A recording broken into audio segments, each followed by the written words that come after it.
Well, hello,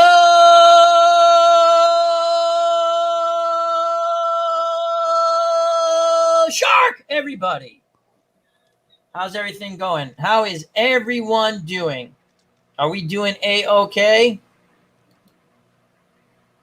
Is that like me and Pauly supposed to talk now? Are you talking to the audience? Or? Jump in anytime you want, guys. I'm a little confused. I didn't know that was my cue, guys. No, I'm just kidding.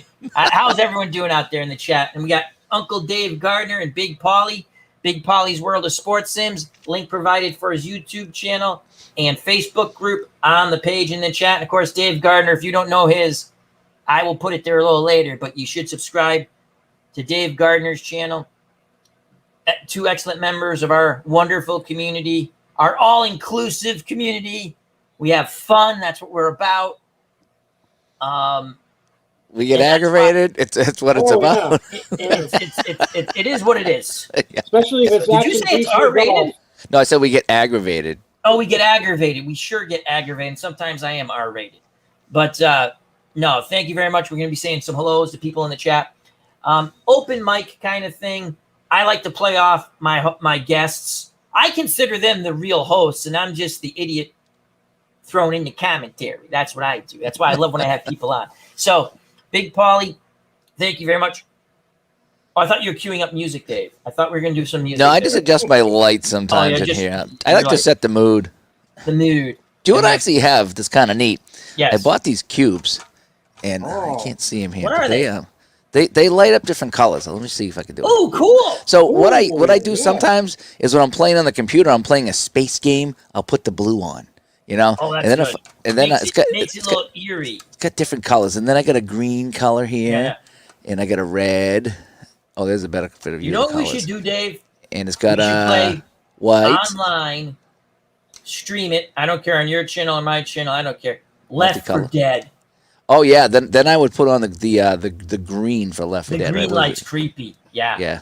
I put on the green. So I got this thing that I bought so I could just kind of create some atmosphere.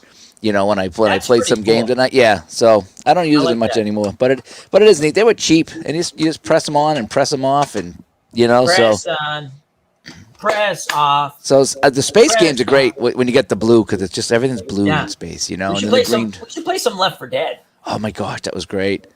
Because that's an easy game to pick up and play. I think you can even play it on the PC. You can play Left 4 Dead. I have it on the PC. Oh, do you? I think I might too, yeah.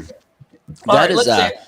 Let's say hello, and then we'll go through our introductions. Let's say hello to RJL518. Check out that wonderful channel. Thank you for joining us. Larry Harris, hello, hope all is well. Mr. Wrestling, he did a really cool, I think it's him who's making these really cool Excel spreadsheets. He's put a couple of them up on Digital to Dice. He goes under a different name, and I'm not going to say it just in case he doesn't. Is that the one with the racing? Yes. Oh, that's him. Gosh, that is check out his channel. Good. He doesn't put a lot of things up, but what he puts up is quality. That is so good. But yeah, thank you, Philip Reynolds. How you doing? Jim L. Oh boy, what I do? Where's Jim? Jim L. Cool. Luke Brown. Luke Brown, one of my favorites on Tabletop Facebook Sports YouTube. Delaware. A good friend, Chris. I think, and of course, Steeler fan 1933, aka Matt. All right, now let's go to Big Pauly. How you doing, Pauly? What's going on? Tell us about your channel and stuff. Link provided for his channel, YouTube channel, on the page and then chat. And also his wonderful Facebook group. Pauly, I invited some people to that Facebook group. I think they joined because you bumped up by about 6-7 people. Wow, how about that? Well, I'm glad everybody's finding the Facebook group. We've been doing kind of more of the same. It's tough are you having difficulty hearing him, Dave? Yeah, there's an echo. Yeah, it's just I want you to be heard loud and clear. Let me take He's a little low and there's an echo. Yeah, it's low. It's taking. It should be taking off of the head. There it is. There you go. Okay, I have that problem with StreamYard all the time when it'll take off. Much better, Dave. Camera. Yeah, you got to check the audio source. Yeah, you can check the audio source on StreamYard. Much better. It'll trip you up every time. We started doing the hometown baseball league to go with the Love it. hometown football league, and you checked that out earlier, Al. Still doing the Grand Slam wrestling. We had a major title change. Oh, don't tell me. I didn't listen yet. I didn't listen yet? Okay. That's all I was going to say, man. Okay, I love your. Dave Go ahead, and man. Pauly are two of my favorite. And I listen to a lot of YouTube, but these are just two of my favorites. I love your wrestling, Pauly. Dave, I love when you're really into a game, like when the new golf game you have, Inside the Cup. Hockey, you're brilliant. You're brilliant with a lot of stuff, and thank you for showing. I might have to talk to you offline about I have to watch the strat piece, load the field video in again, but you did an excellent job there. All right, sorry to interrupt, Pauly. Back to you, and then we go to Uncle Dave. Oh, no problem. A few projects have been put on ice for a little bit. We're going to come back to them. Like I just did a franchise hockey manager wrapping up 1995. I want to get back to doing boxing real soon. Want to do a new project with Glory Days Boxing, and that's pretty much it for now. Hi, Jamie. Hey, Jamie. Excellent. The and Mr. Wrestling 2 says, love Pauly's wrestling show. Slow down, Al. Your dyslexia is starting to kick in. Slow it down 4 notches. Let's try again. Speak of the English. Love Pauly's wrestling Okay. Love Pauly's wrestling show. Such a chill, epic vibe. Thank you. You got it. He came in for the save, Dave. He came in for the save. Uncle Dave, how you doing? First, congratulations. Yes, congratulations on your 1,000 subs. 1,000 subs. Yeah. 100th episode, Digital Dice. That's awesome. It's going. This week it's been a bad week for me with work and everything. Everything just kind of flipped on me this week. Not that I can't flip back, but it's gonna flip back. I'm cutting the grass and I'm getting text messages and I'm just like, I'm out of work again. Like everything. It's just like, what the heck just happened? While I was cutting the grass, And then after I got done cutting the grass, I started to, some things started to happen in the other direction, but it was just weird. So I was talking to Ron. I was like, Ron, personally, everything's falling apart for me. But I says, I just hit 1,000 on YouTube. Congrats. We just hit 2 years on Digital to Dice. 2 years. Awesome. Yep.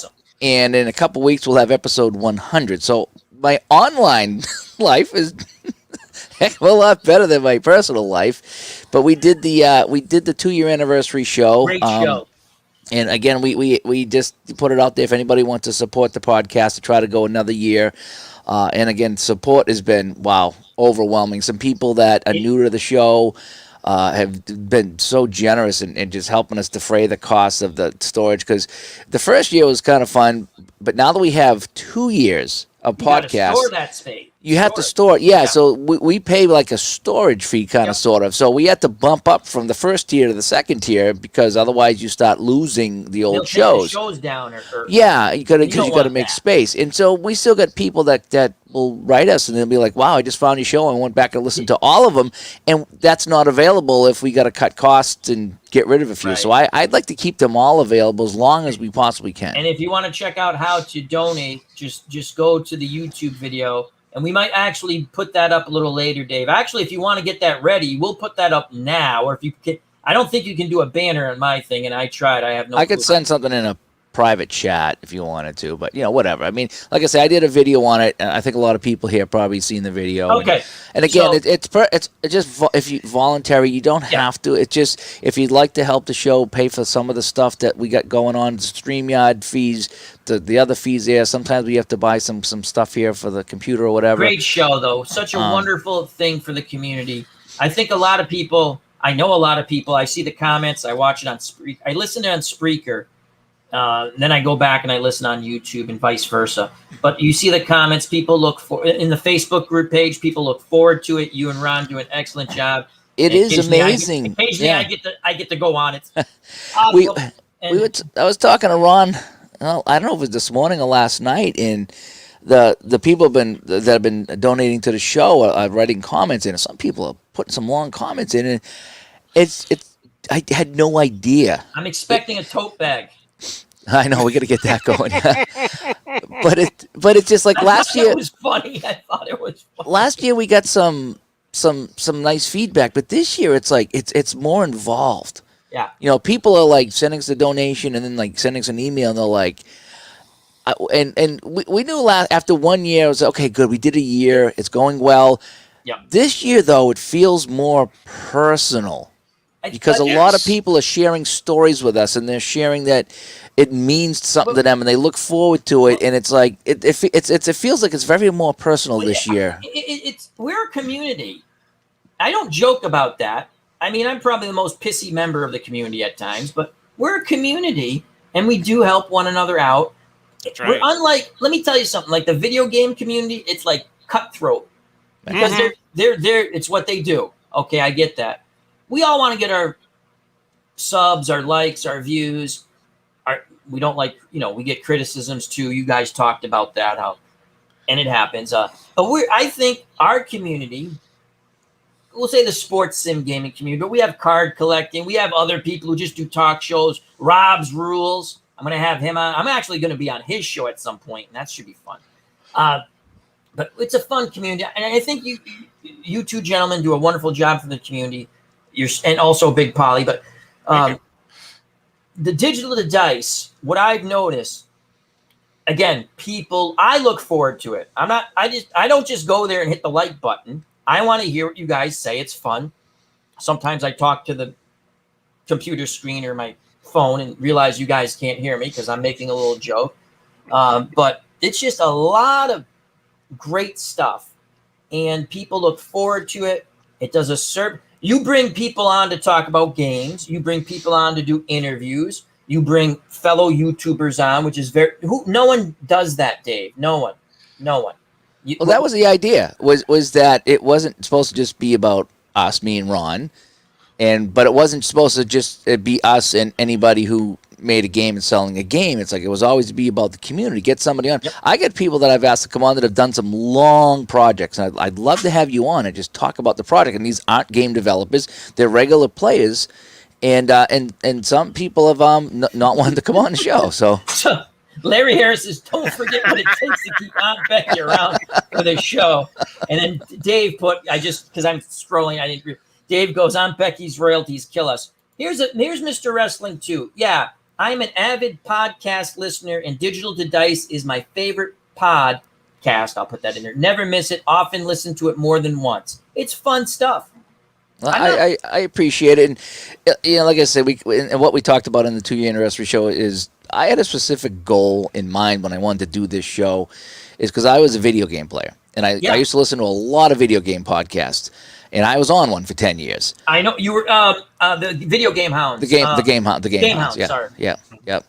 In fact, Edie, the host of the show, she just announced on Facebook that her husband passed away. Oh, I'm sorry. He got very sick, and she found. I didn't realize until the other day she posted on Facebook. Yes, and you were on. Weren't you? She's like my age. We're like 3 months apart, But you were on. Weren't you on? A year ago? I was, I left a year ago. Yeah. I was on the Game Hunt about a year ago, and then she got a job, so it took away our Wednesday recording slot, and I was like, well, they're going to go weekends. Weekends are tough for me. There's a 3-hour time difference between us because they're on the West Coast. You're out west. Yeah, and so it was just like, boy, it's kind of hard to do it. And then I stopped playing video games altogether. I mean, and not that some of the games on the PC, I guess they're technically video games, but when you think video games, you think, Madden and, Call of Duty and all that, and I just kind of don't do that anymore. So I was like, no sense you guys working a show around me that I'm not going to make, you know what I mean? So you guys do the show. I don't play video games, and I'll come on once in a while. So, so it was about a year ago I kind of stopped. I still go to their chats, and I chat in. But it is terrible, because she texted me a while ago, and she's like, do you want the... She's like our age, right? Yeah, she's my age, yeah. So she's a couple years older than me, yeah. Okay. And she told me last year he got sick, and it was, it's a damn shame. But so the thing about video game podcasts is that they're always like, what's the newest game? What's the newest game? What's the newest game? And every once in a while, somebody would do a show, and they would talk about. You ever, have this problem, like the game won't update, or you can't connect online, or you keep getting disconnected, or they talk about, I played this game, did you ever go to this village? And they would take a whole show and talk about that village on, whatever game. And I enjoyed that because I could sit there, and if they were talking about the newest game, and I wasn't interested in the newest game, I'm tuning out. I hate to say it, but I am, but if they were talking about, we played this game here, and we, and you ever go online and have this happen to you? I can relate to that. I've gone online, and so how do you handle, And I like when you talk about not only games, but the things that happen when you game.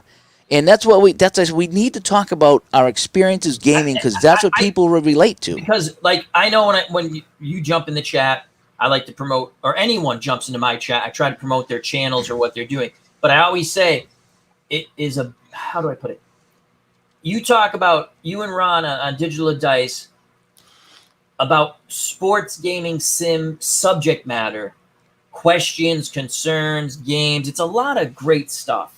So I think we talk about things that concern the community, that happen in the community, and that's why I think it's really personal, because we'll get a lot of stuff, emails and text messages from people that's like, I know exactly what you're saying. When you guys talked about this, that happened to me, or yes, this, it's like, when we talk about stuff and some guys like, yeah, I know what you mean. My wife comes in the room and rolls her eyes every time I'm rolling dice. You know what I mean? And so people can relate to the things we talk about. So that's why we talk about them, because it's real. We're not here, and like Ron says, we're not just two guys pretending to hate each other for ratings. Right.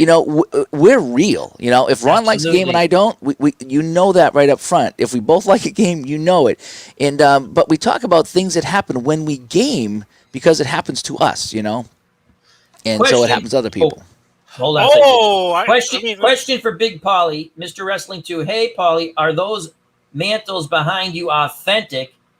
I can seem to stop trying to figure out what years you have in that frame. So those are Mickey mantles behind you. Right. He wants to know if they're authentic, or is it I don't know about the authenticity, but it is when Mickey Mantle passed away, a friend of my mother's got this plaque, and I have inherited it. And it's like Mickey Mantle's rookie, all the way down to the special card Topps did when he passed in 1995. So that's like a nice collage of cards. Right. That's cool. I got something. I was up because I couldn't sleep last. I had fun. I streamed till we did 2 hours. Yeah, you were up late last night. I fell asleep a couple times. It was like 1:45 or 2, maybe 2:45. I started pulling out some old cards I found. I'll show you some other. I'll get up later and grab them out. People are watching me get up in my shorts and walk over there. And I was like, I'm burrowing through stuff, talking. They can probably not hear me, but yeah, that's pretty cool, Pauly. Pauly, I've asked. I think I don't know if I asked you this online, but how did you come up with the idea for your football and baseball leagues that you do in Action PC? Because it's a really unique concept. And could you just describe that a bit? Well, the football idea came from doing OOTP long before I started doing this on YouTube a few years back. I put all the players who played in New York together, all the players who played in Philly together, because, back in the day, baseball was just a handful of cities. It was 16 teams in like 10 or 11 cities. So I figured, why don't you just put all the cities together and have teams that way? And that gave me the idea for HTFL, which I'm going to start my second season with in September 6th. And with HTBL, I really didn't want to do it that way, because I figured New York would be very dominant. And I did it in a way to where the extinct teams, or at least extinct to their current locales, would all be drafted, so everybody would have a chance. Like Tampa Bay would have a chance. After you make your initial, it's a really cool concept. After you make your initial picks, you then have other players that were not picked, and you put them in like a draft pool, and they go to the different teams. It's a really fun concept. So if you played in the 19th century, for instance, you could have played for Louisville. Louisville, of course, doesn't have a current Major League Baseball team, so that way they wound up in the draft and could be taken by any team.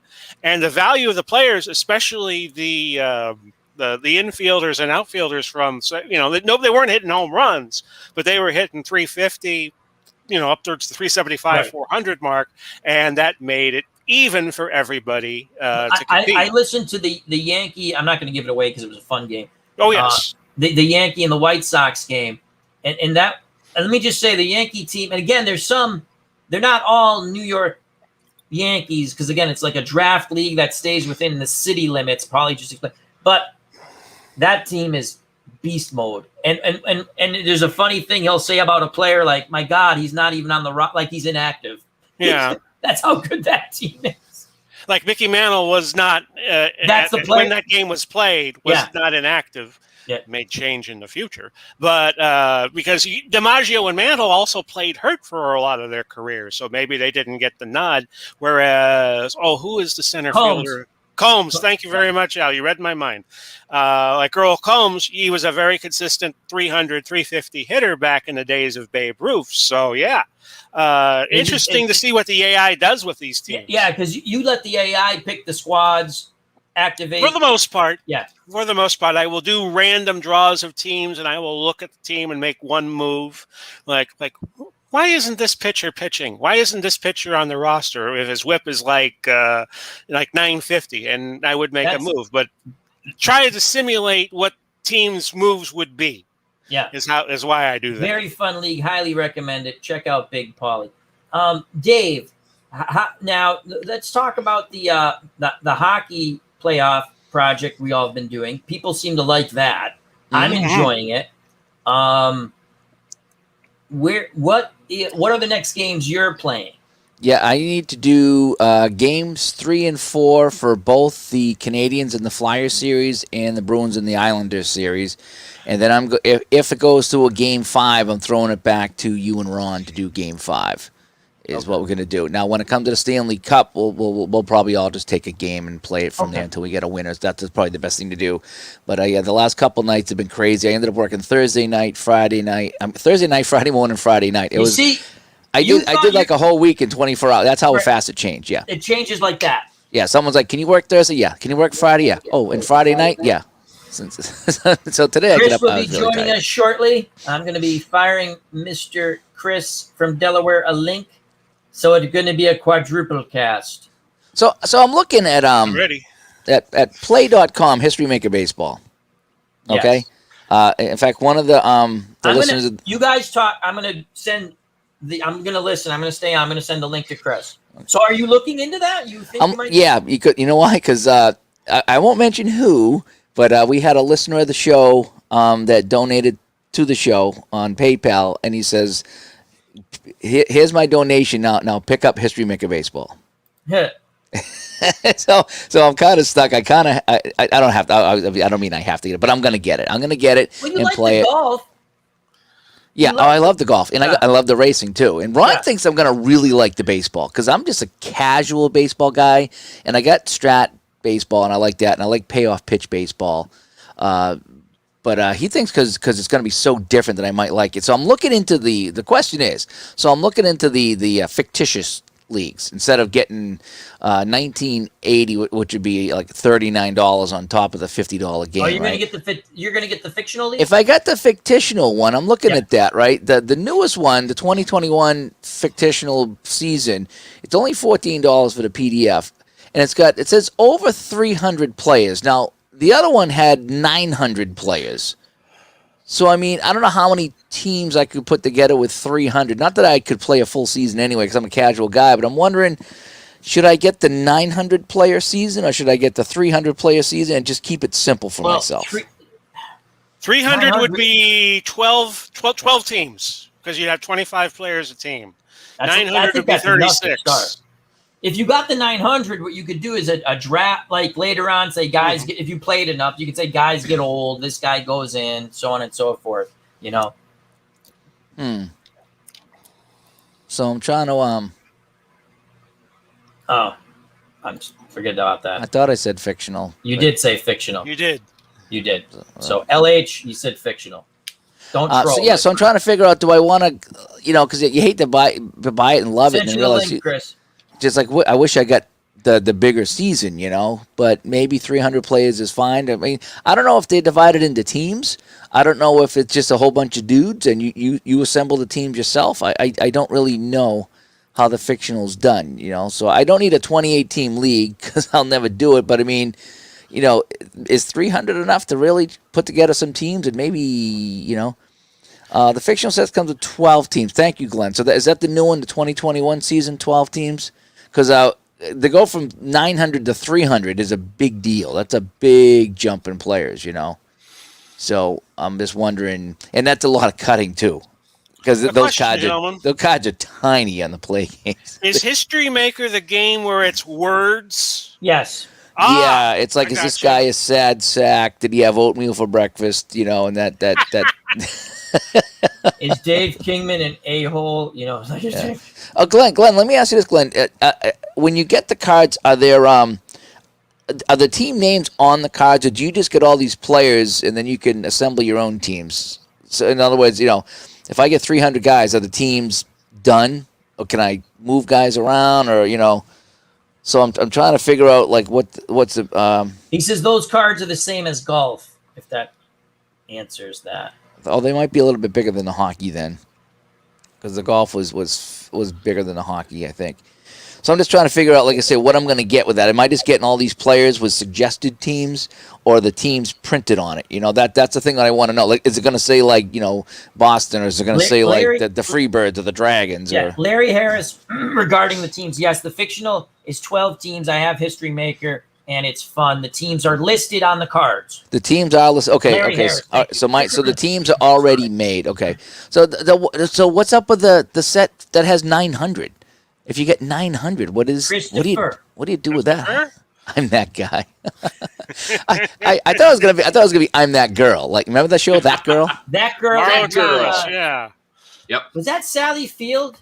Marla Thomas. Marla Thomas. Yeah. Sally Field was the Flying Nun. The Flying Nun. Is that the girl that threw the hat in the air?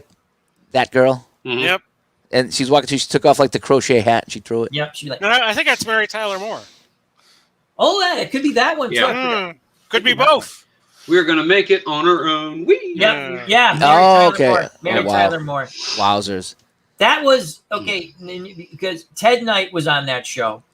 Ted Knight was on every show, and he was awesome in every show. Eddie White, the other ditzy blonde, she talked very soft, Ed Asner.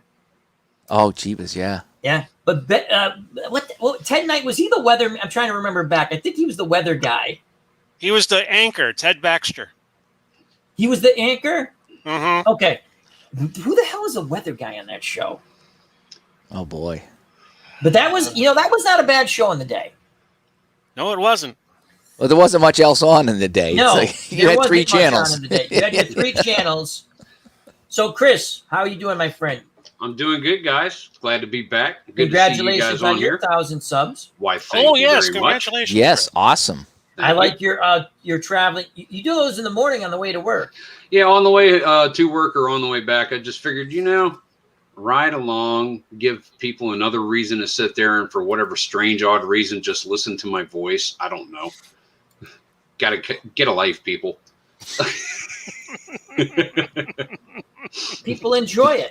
Yeah, I enjoy doing it. Just, talk about whatever comes up and, it's me. Well, thank you for joining us. It's like I got a crew back together again. Yay! And now we're gonna rob a bank. Chris, I put my mask on. Yeah. What's funny? Now you go into a bank with a mask. No one cares. Yeah. No one cares. Strange how things. There it is. That's more of what's the safety word, though, Dave. Yes. The safety word is jucket. Jucket. Jucket. Yeah. You know what jucket rhymes with? Never mind. Yeah, Fuck right. I call him Kirby. When I'm playing out of the park baseball, right? And I have my fictional team going. I just you made him a reliever. He's the Hartford Hash Browns. He's the number one relief pitcher on the Hartford Hash Browns. And But when we got talking about fictional teams and fictional players, and you never can screw up the pronunciation of a fictional player. No, because you're not going to get Clinton Parks, and they're going, you're saying it wrong. Yeah. So that's the thing. So it's my team. It's my team. It's my guys. So it's not Ron Jucket. It's Ron Juquet.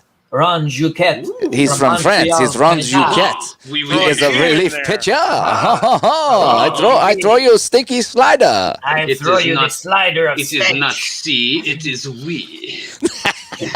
I shall pee on your bat. I am Ron Juquet. Now go sit down. You smelly American. Nah, we already got to PP. Awesome. Had to do it. Chris, what have you been playing sports? I'm going to steal something from these. And I forgot to do that. I'm going to steal that from these guys. What have you been playing sports-wise? I know you're still doing your card and dice baseball because I see you're posting games now and then. Yeah, do the 79 NL replay nice and slow. I'm not in a hurry. I'm still in like the third week on that thing. But I'm doing just odd baseball games here and there. I uploaded a old school APBA football game, you know, the kind where you play with the tables that you could shingle a doghouse with. Yeah. When did you get that? I got that about 2 years ago, but APBA was the sports game, the first sports game I ever played football that I cut my teeth on. And I like Stratomatic, but man, just APBA just clicks. I know where everything is on the charts. I've played You gotta play the game you like. Exactly. I've played 2 APBA football games, maybe 3 in the last 15 years. It is like riding a bike. I don't forget it. I know exactly where I'm going on those charts. And I know the game. On charts, very weird because when you think like the hockey, I get charts everywhere. And you're like, what am I doing with all these charts? But you know something? Charts work really, really well. They do. As long as you know where it is and you know how to get to it quickly and it doesn't break the flow up. Yeah, it's amazing when I tell people, here's my setup. I'm like, oh, why would you ever play a game like that? Because everything's right here. When all those charts, that means there's all these different things that can happen in a game. Yep. You know, if you just got this on a card or whatever, then that's what you're limited to. This can happen. One of my favorites on the APBA, the rare play columns, there's 20 of them, 10 on each side. And one of them is the receiver catches the pass. He's in the open. He fumbles it at the 20-yard line. It bounces off the ground, and he kicks it through the upright. Legal drop kick, 3 points. Drop kick. It would be legal. It would be. Absolutely. Yes. Cool. Yes. I didn't. So you can catch a pass and be running with it and just drop kick it. I know. Football. I know you can kick it. The rule says you can kick the football at any time. But how many times have I seen someone kick a football and it's like too many men downfield or illegal? It's like you just don't see it, so you can't put it in perspective. When they're in the open, they're getting 6. Here's another rule, and I think it still exists. If you actually make a fair catch on the kickoff, you can get a free kick for 3 points. Does that still exist? If you make a fair catch well within range of your field goal kicker, he comes in and he makes a kick from the spot where you made the catch. And it's a free kick. You can't even rush it. Nope. He kicks it. There's no lines lining up. He has a holder that holds it at the spot where the catch was made. So he gets free kick. That's why when you squib the kick, they make sure it's like on the ground. Because if you actually pooch it in the air, they fair catch it, yeah. You fair catch it. I've never seen it done. They talk about it every once in a while when there's a high short kick. It's usually at the end of the half, when the punter punts it and the guy catches it at the 50-yard line and they line up for it. But so I don't know why you wouldn't just kick it out of bounds at that point. I've why seen give it him a free about kick? half a dozen times, but I've never seen it successful. Yeah, I don't know when the last successful one was. But it's a cool concept. So you're enjoying that game. Larry Harris says he enjoyed your. Man! And I wasn't there because it was an upload. Don't blame me on that. No, I know. I always blame you for free baseball, man. Yeah. I knew somewhere you were thinking about me playing Stratomatic. One time, Chris, when he'd stream live. It was the dead ball. Yep, and he was going, and there was a guy named Baker. So I said he was a candlestick maker, and Chris thought I was serious. So he actually knew the. I was actually the terminology, what a candlestick maker. It was like Frank Home Run Baker. So I started calling it Frank Home Run Candlestick Maker Baker. And we just had fun with it. And again, that's what our community is about. Yeah. Memories, man. Memories. So, we have our own memories with these games and with sports. And through this community, we make more memories that endear us to each other. Yeah. And it is. People talk about, it's nostalgic. We all, I don't know. If you don't like nostalgia from whether it's movies or this, that's kind of strange to me because nostalgia is the stuff you like. And nostalgia ain't what it used to be. So, no, it's not. But, even we get to play, like, if Pauly's playing his sports world, and he's putting all these different players together, right? Oh, heck yeah. That's cool, and he enjoys it, and he gets to call the game with all these great players, and he's made these draft leagues. Again, highly recommend his channel. Check it out. Dave, when you're playing your hockey, you're playing your the 70s Bruins, and you know them by heart. And you bring a knowledge of hockey into the sportscast, and it's rolls fun. Perfectly. It's great, man. It is. Even when you do your baseball or whatever, you're playing your nostalgic, your favorite teams or your favorite time period, your favorite players, and it's fun. It comes out in your game. It's fun when you know all the players too. Yeah. Like you're playing 79. Well, that's kind of like 77 to 82 is my baseball window. Mm-hmm. That's it. I always like to play 80 because I like the Royals, Phillies. But 79 is another good one I like to play. And I remember the guys from This Week in Baseball. You know what I mean? That is still.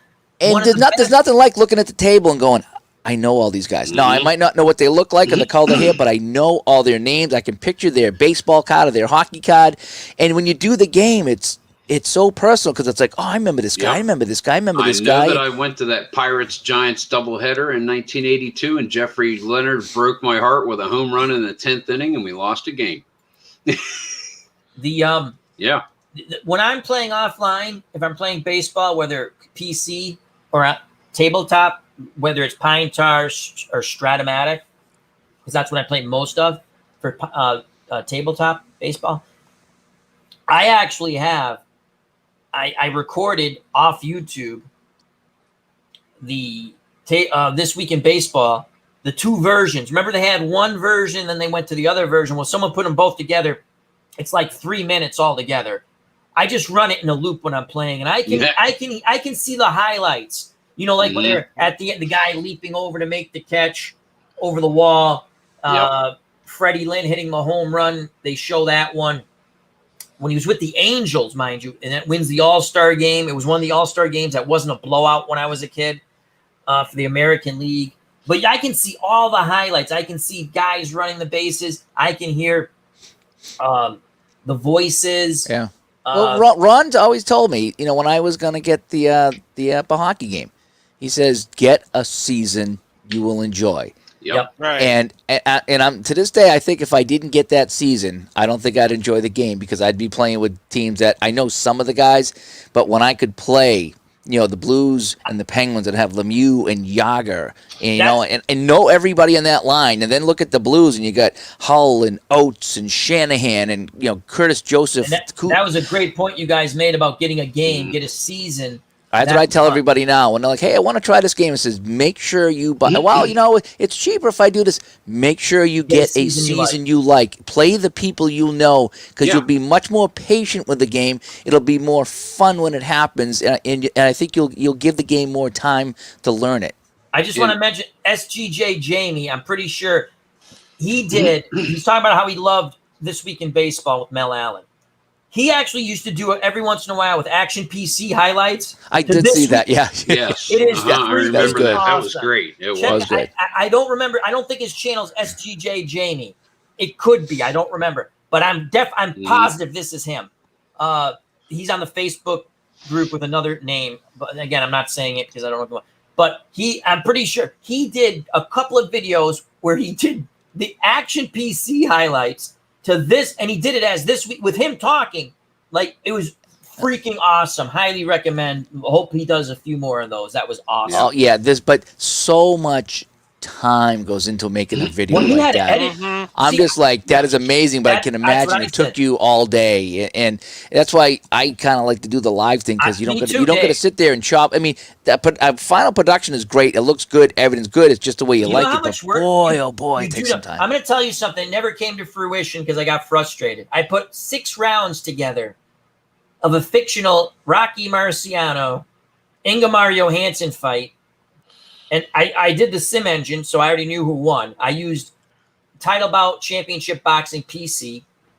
And I had my script, how to call the fight, right? And now it was, I actually didn't make it to I think I did 5 rounds. I found the highlights on YouTube, and I was splicing them together to look like they were fighting each other. Again, it's a hack job for a professional, but I was sitting there. And I spent more time on that. I was like, you know what? This is never going to come. It's too bad. I love the idea, but I just don't have the technology or the wherewithal how to do it.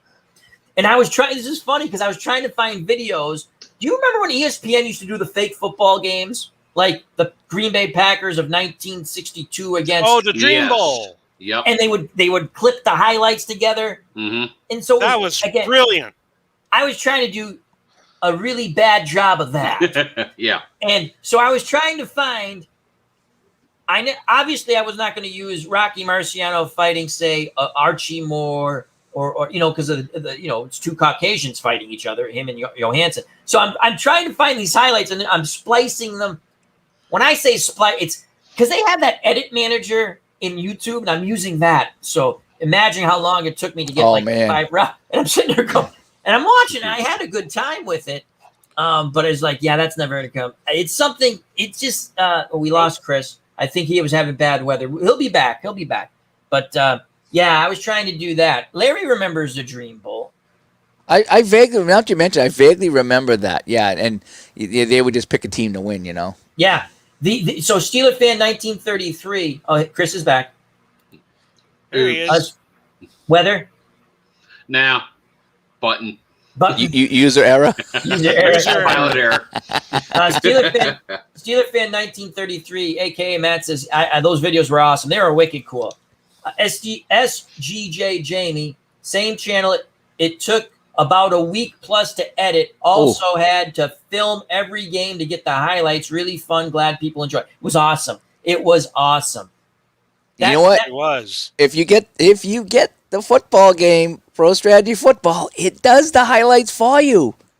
That's what's great about that. It is beautiful. Yeah, Pro Strategy Football. Oh, you know Pro that. Strategy Football. Yeah, I was thinking actually. Oh, Pro Strategy.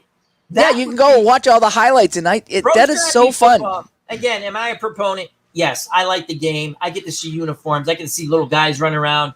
And the next version, and I'm going to leave it at this, is going to be much better. It's unbelievable. We're going to have those guys on 2 to 3 weeks from now. Probably, what is it? This is what, mid-July, right? July 17. So like 3 weeks. I think it's going to be mid-August we'll have them on. It's going to be a lot of fun. And be there, ask your questions. The next version is going to be, let me just say wishbone people.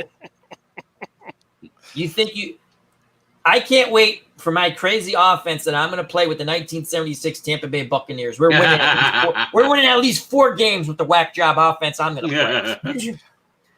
Bad idea. Yes. I didn't even think about what was the theme that they.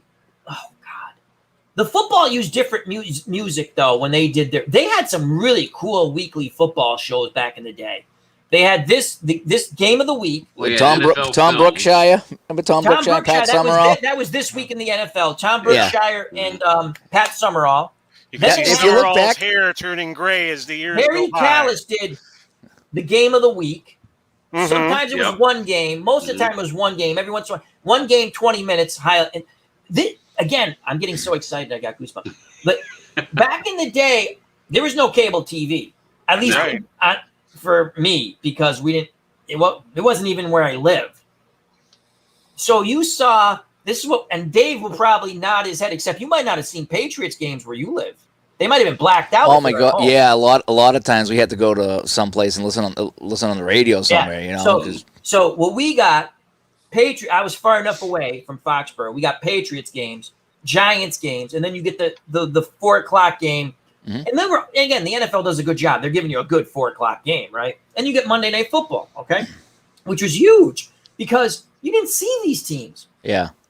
So now game of the weeks. If I didn't get to see, I would sit and wait for that next. I want to watch, even though I knew who won. Yeah. I want to see these highlights to music. The NFL Films is one of the most incredible. I remember, and they've all passed. The father, the son. Yeah. Sables have passed. Sable. Yeah. But I remember Steve Sable. Was it Steve Sable, the son? Yes. Okay. Yes. He was a huge Colts fan, and Super Bowl III. The score does not indicate how easily the Jets handled the Colts. So he was trying to, and then when they brought in Unitas, he goes, I get this drive. Unitas has a pretty good drive, and I'm putting it to this epic music, right?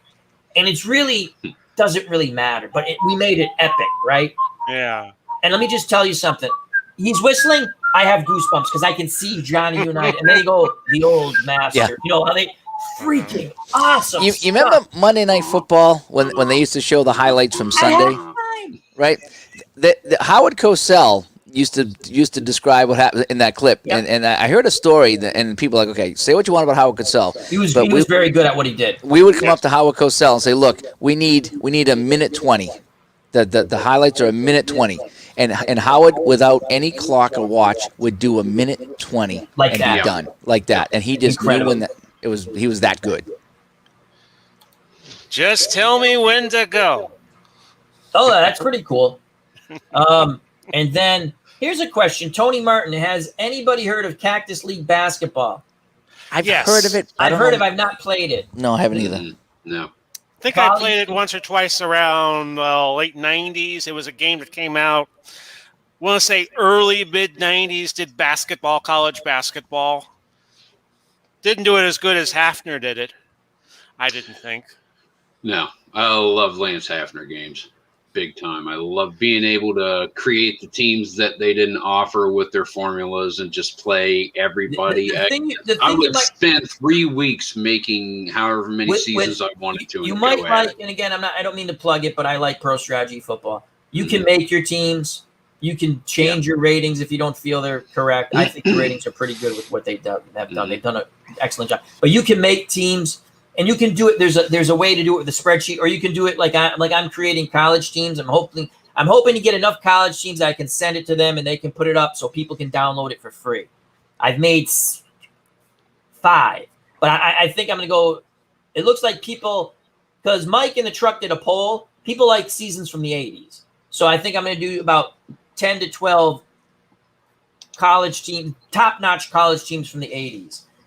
It's difficult to find. Like, you can go to college, like, you know how they have Pro Football Reference? They have the same thing, college. You know, it's all the same site. But you can't get – they don't have – like, everyone's a linebacker. I'm like, someone had to play freaking defensive line on these teams.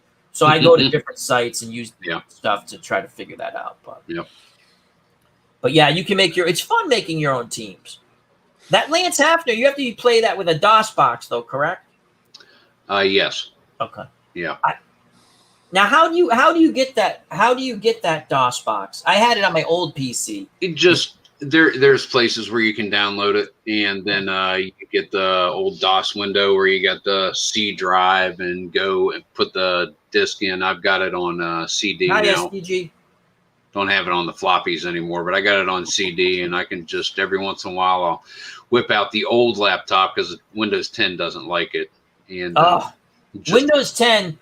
That was my big issue. Windows 10 killed my, and again, it's more Stratomatic's fault because they should help me with the problem with the basketball. Yes.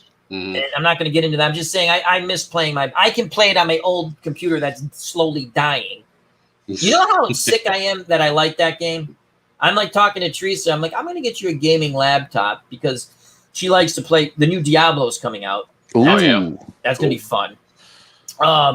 I said, I'm going to get you a gaming laptop. I said, I might get myself a. We know it would piss me off if that stupid game wouldn't work on that laptop. But again, I have a new PC. It just doesn't work right. Dave, you had a different issue. Your animation just stopped, right? With Strat basketball, It's just weird. Someone would go to the line and there would just be the ball, and you'd see the ball move real slow into the basket. It's like, where'd the guy go? You know, and that's what I bought it for. I like to see the animation moving the ball around and then reading the card, and it all went away, and then the game just slowed to a crawl. Wow. Now, I suppose if I took off all the animation, I'd be fine. But that's what I bought it for. I want to see the little guy. Because they actually, for their version of animation, it's actually pretty fun to watch. It was not bad at all, yeah.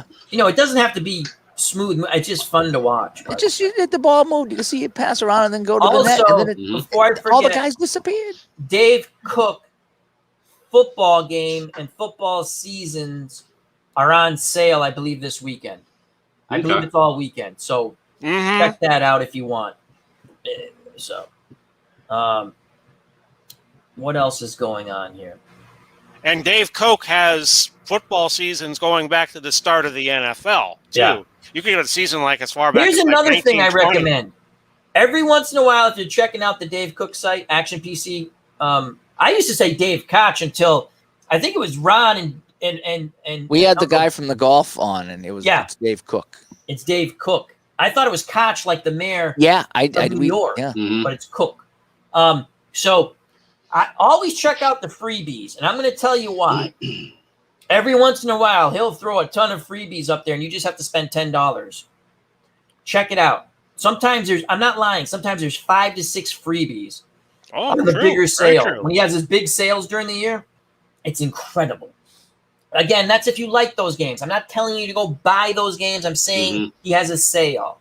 Strat had, Dave and I, we've already shared this story, but we bought the football games again. Because I just updated. Again, it's just getting the new seasons. And I want to get the 60 season, and you couldn't get the 60 season unless you update it with the new Strat football. Yeah. So, yeah.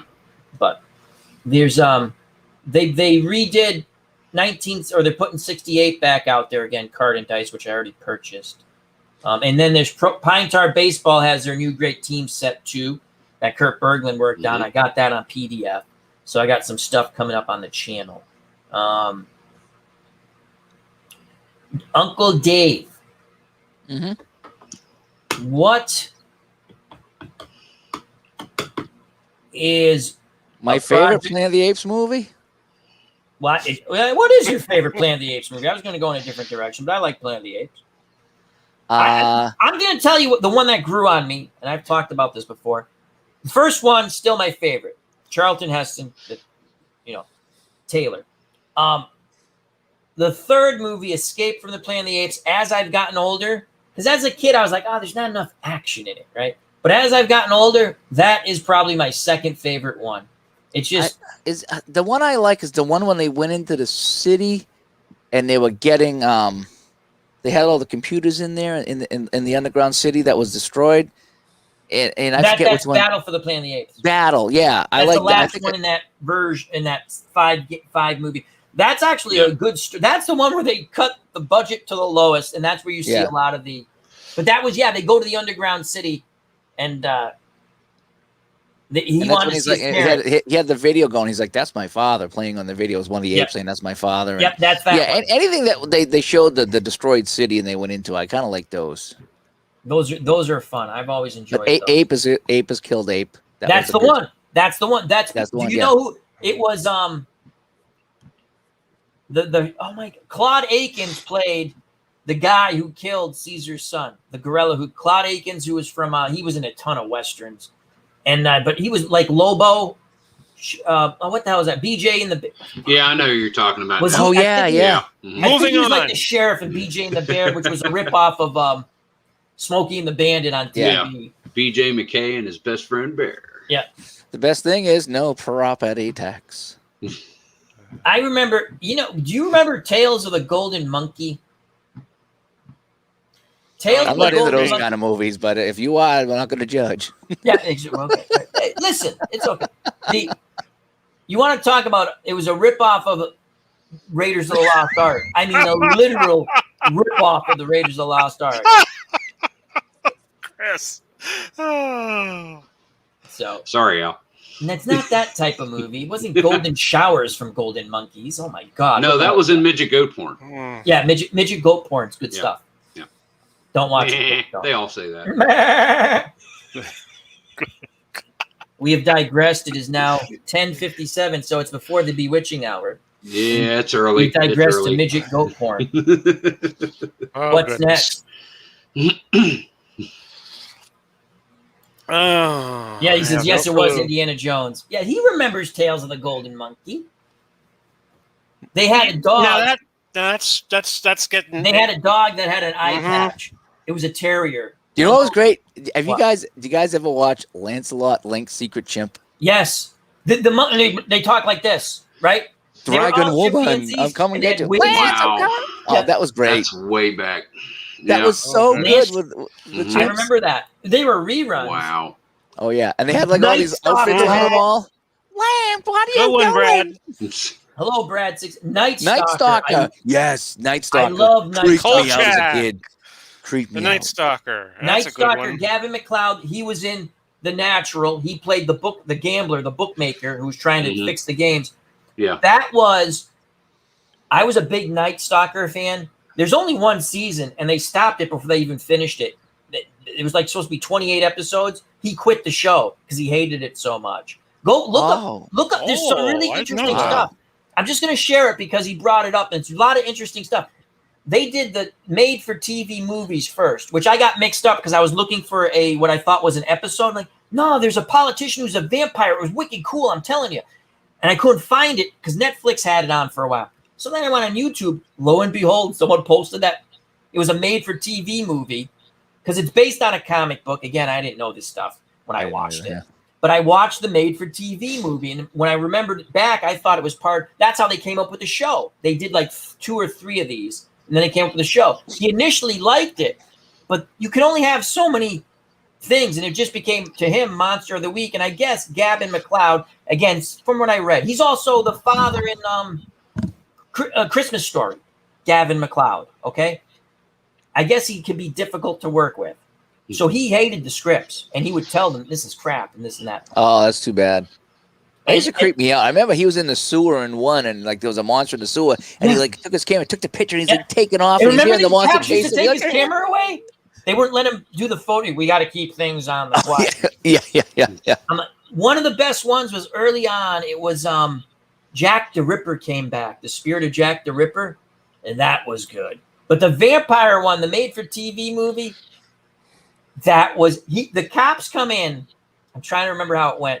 And they kind of, like the cops they sent, they kind of knew that this guy was not, meaning something was wrong with this politician. So they're going in, I think, to really probably kill him, right? But Gavin McLeod's got the stake. He's pounding the cops like, and he's got pictures. They take his camera away. You can never show this. It's just, it was good stuff. I loved that Night Stalker. I have breaking news. Yes, breaking news. I have breaking news. All right. I can't confirm this yet, but I'm looking at it right now on hockeyinsiders.net. The Montreal Canadiens will leave Carey Price exposed in the expansion draft. I can confirm that for you, Dave. I saw that earlier on Facebook. I just caught that. He carried the Canadiens to the Stanley Cup Finals, and you're going to let him go. He was the goalie. Price did a hell of a job during the Stanley Cup. Do you think it's because they don't? You got to take him though. Wouldn't you think you take him? If you're Seattle, you take him. If you're Boston, you take him.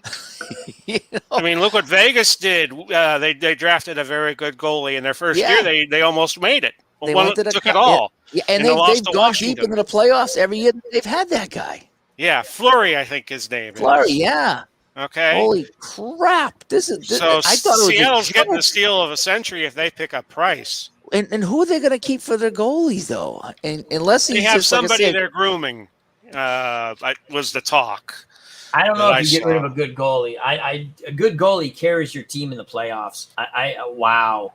That's a big move. If the that's kind of like the Bruins getting rid of Tuukka. They go to the finals and they lose against St. Louis and they get rid of Tuukka. It's like, geez, you can't blame him. What do you feel about Tuukka Rask in big games, Dave?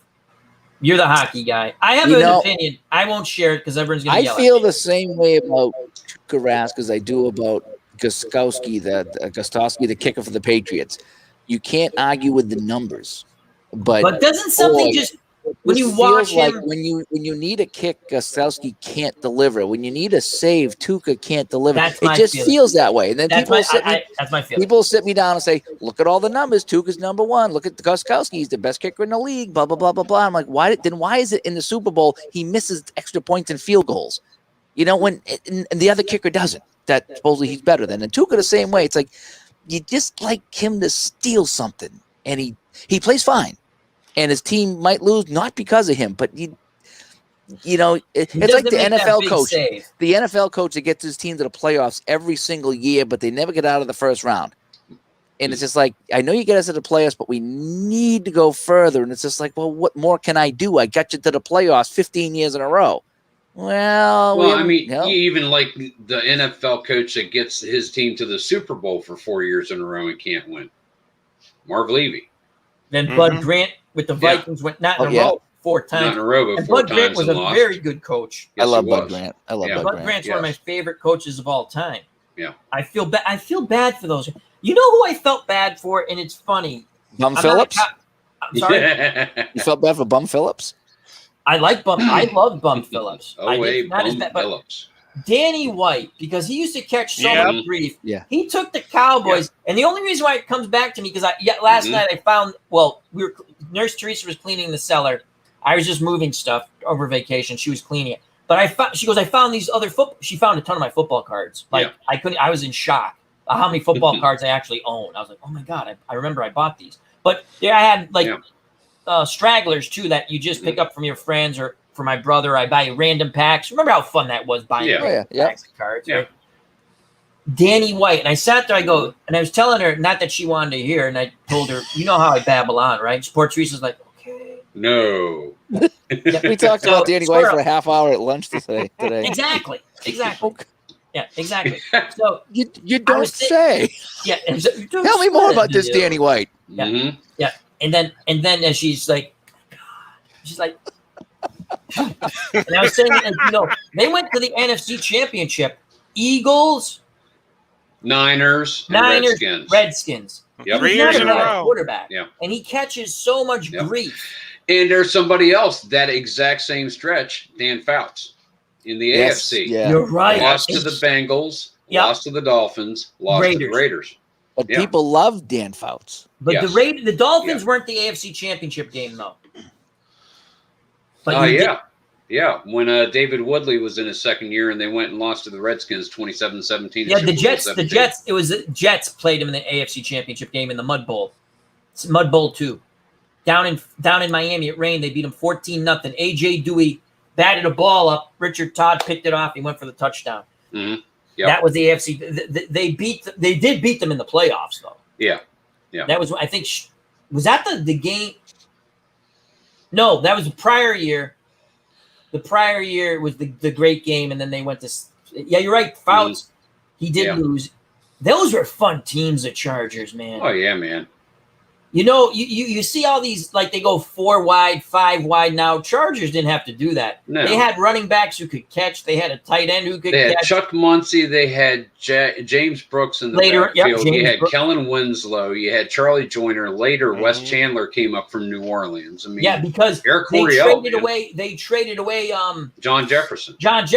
Yep, he went to the Green Packers. Bay. That was another, for a few years, fun team, Green Bay. They could put up points. Jefferson and Lofton, Paul Kaufman at tight end, Lynn Dickey at quarterback. See, I remember these guys. Dickey was great. He was underrated. He was great. He was in the same caliber as Steve Grogan. Grogan and Dickey could have been great if situations had been different. Grogan played at least on some good. I love, again, who's my favorite one? I got my Steve Grogan helmet. There it is, number 14. But Lynn Dickey played on a lot of bad teams early in his career. I didn't even know he played with Houston until I look up stuff, right? I'm like, wow. And he played on bad teams. When he got in a halfway decent team, right, he put up numbers with the Packers. They made the playoffs that strike year, and they won one game, and then the Cowboys annihilated them in the playoffs. Yeah. But yeah, he was a fun – that was a fun team. The Chargers were a fun team. Packers were a fun team. The Saints in '79 were a very good team. Archie Explosive Manning offense. Were they 8-8 that year? I think they were either 7 or 9 or 8-8. Yeah. But they destroyed the Bucks that year, and that was the first year the Bucks made the playoffs. Well, let me tell you, the 79. The Bucks made it in '79, and then they made it the strike year. And they also made it in *81.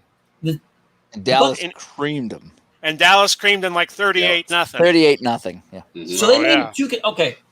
Again, the Bucks teams had solid defenses. Yeah, they did. And they could run the ball a bit. Giles. Their first year, 76, they had a good defense. They just couldn't score. Yeah. That's right. You're right, Dave. They had a solid defense. I would love Leroy to see a football game. Leroy Selman, David Lewis is a linebacker. So Larry Harris says he doesn't think it's 79. He thinks they went 0-16. There's a year with Archie the bottom Manning. Dropped out on the Saints in '80. They were a very good team in '79, but in '80 they struggled to win a game, and I think they beat the Jets late in the year. And then '81, between '80 and '81, that's when the Oilers and the Saints had that trade, and Stabler and Archie Manning traded hands. And that's we're doing that in Pro Strategy Football, except we're doing '82, the strike year with the Snake to the Saints. Yeah. What I would love to see in that Pro Strategy Football or any football game is to have weather become a huge factor, like the Mud Bowl, like the Freezer Bowl, snow games. Because there's some games you can put in weather, and you really have no idea if it's affecting the game at all. But you'd like That's to a good see, point. you know what I mean? You'd like to see a game played in a downpour where it's like you really can't pass, or a snow game where take the bomb out. There's no bombs, and if you want to, you got to grind it out on the ground, and it's going to be a 3-0 game because everything's being dropped and fumbled. You'd like to be able to play something like that that's really, really crazy. And That not would that you be- want to do it every I week, like but I that. mean, if you wanted to go replay how many times have we played a game in the past? I want to replay the Fog Bowl. I played the Freezer Bowl a couple times, Cincinnati and San Diego. But you can in even the Action Ice PC, Bowl, you can't, but you Look, in can't Action- simulate that but because the in weather, In Action PC, you can make the weather you want, but what you're saying, if I understand correctly, you don't know how much of a factor it truly is in the game. Right. If we kept throwing 15 yards out and they kept being dropped because of the weather, it'd be like, okay, we can't do that because the weather do is something prohibiting else. us. Yeah. So you could change the weather, and you could have Madden, the early Madden games. You could change all the visuals. You could have snow and rain on the field, but it doesn't affect. It's all cosmetic. Yeah. If you could get a game that would duplicate all the Raiders and Steelers matchups in the 70s, where Oakland came to Three Rivers in January and they just got stymied by the weather, and the only way that they could beat the Steelers in Three Rivers is when Harris and Blyer were both injured for the 76 season championship game. Yeah, and that's when they beat them. That's why the Patriots, most likely, we don't know because they lost, and they did lose. It's a call, but they lost. Yeah. The roughing the pass. The Patriots, if they had gotten by the Raiders, would have had a good shot at beating Pittsburgh. They would have had a really good shot at the Super Bowl, especially with 2 1,000-yard rushers out of the lineup. Insane. The running game was insane. They had. I don't care if you've got a defense that went 17 scoreless quarters, 22 they had quarters Sam without Bam a touchdown, Cunningham, and 5 shutouts. Andy Johnson, Steve Grogan, and it was Don Calhoun. I think Don Calhoun was there. Stanley and I'm missing Morgan. I think they had. Russ Francis. I think they had. I don't think. Did they have Morgan? They didn't have Morgan yet. Morgan comes in 78. But they had Francis. 77. But they had Stingley, Vataha. Yeah. Oh yeah. And they just ran the crap out of the ball. John Hanna, your favorite. Oh yes. Yeah. Yep.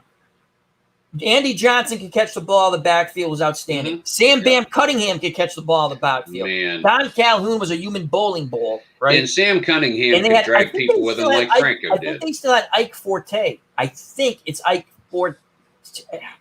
I'm not sure. They were unbelievable. They were the only team to beat the Raiders. Oh, yeah. Pat the Patriot. That's what we're talking about. They need to go back to Pat the Patriot. Pat the Patriot. I don't like Elvis on the helmet. And now I have to show my other one. I did it last night. But and the old Houston Oilers there. Oh yeah, wow. That looks like a Robert Brazile helmet. Gale Sayers. Cool. I love Gale. Yep. God rest his soul. Good man. Yeah. But weather in a football game, like and it was what Larry said, it brought up the wind. I mean, having wicked wind that would push field goals and push passes, and you have to play a more conservative game, and it might be a boring game. No, but it's something because you wouldn't be able to get the exciting stuff. But it would be. That's a good question. I might throw that out to our friend Turbocharge. Does it really? Because I know you can change the weather, but how does it affect? Because he's an Action PC guru.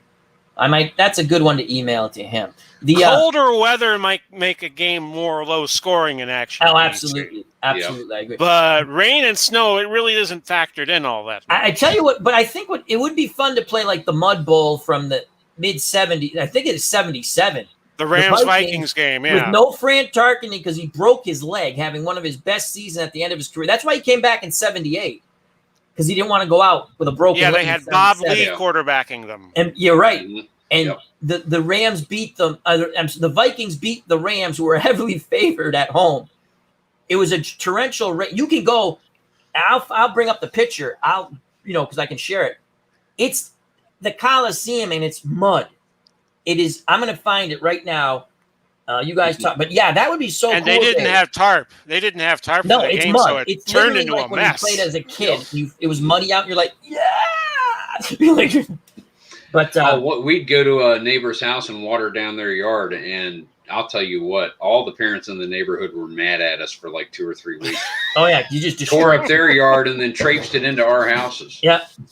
Yeah, it's fun stuff. But the yeah, I'm gonna find that picture right now because that's really cool. I'm gonna share it. It was Vin Scully and Kurt Hawkins calling it. Alex you can Hawkins. actually find the game on YouTube, the whole game. Now it's tough. It's like muddy and rainy, and but I watched that game as a kid, and that weather. Can we agree on this? I don't think there's one of us here that's are weather games in football not the funnest things. To me, they are. I love weather games. That's why I think it adds intrigue. That's like I hate when they go, well, you know. Well, it's 20 degrees outside. The wind chill's got it down to about 2. There's nice 2 feet of snow on the ground, but it's nice and comfy here in the dome. Yeah, I hate the dome. I don't like dome. Football should not be played in a dome. It's just me. I don't like it. The Vikings lost. The Vikings lost everything when they went to the dome. I know they're out. They played a little bit when they were building the new one outside at was it the University of Minnesota? I think they played. It was fun to see them play outside again. Yep. Even though I think it was turf there, but still it was outside. I think it was, I don't like turf, and I don't like inside for football. I don't even like it for baseball, to be honest with you. I tolerate it for baseball because instead of the game being canceled. But in pro strategy football, though, wind does affect kicks and passing. Like you wouldn't, because all of a sudden I'm like, how did that guy make that? Then I realized, oh, the wind was with them.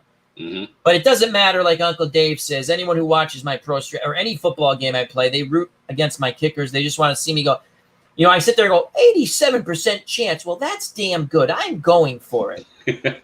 It's a thing. It's your thing. It's your thing. Kickers are your thing. So let me find the Mud Bowl.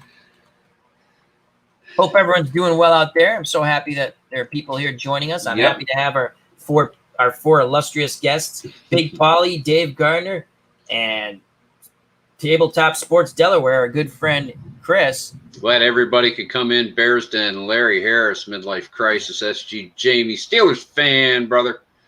World's Worst Gamer going up the list here. Dum-de-dum-de-dum. Brad is in the house. Good to see you guys. Glad y'all could make it in and waste time with us. Philip Reynolds, Jim, Mr. Wrestling 2, all you guys. Glad you could make it into the chat. I'll say the Steelers fan that when I bring Glory Days boxing back, we're going to use the express rules that we have been testing out. Do you like those? I haven't tried it yet, but it's very, very interesting to me. Hi, JD. If we could get a game done in 20, 25 minutes, I think that'd be outstanding. All right, I can't enlarge this, but this is the Mud Bowl. I'm going to show you guys real quick. Not that you guys don't know this. Share screen. And do this one and share. That's the Mud Bowl from 1977. Oh, wow. That's in the LA Coliseum. That would have been so fun. You can't tell what team is what. It's the Rams and the Vikings. Wow. They were both covered with mud by about the third quarter.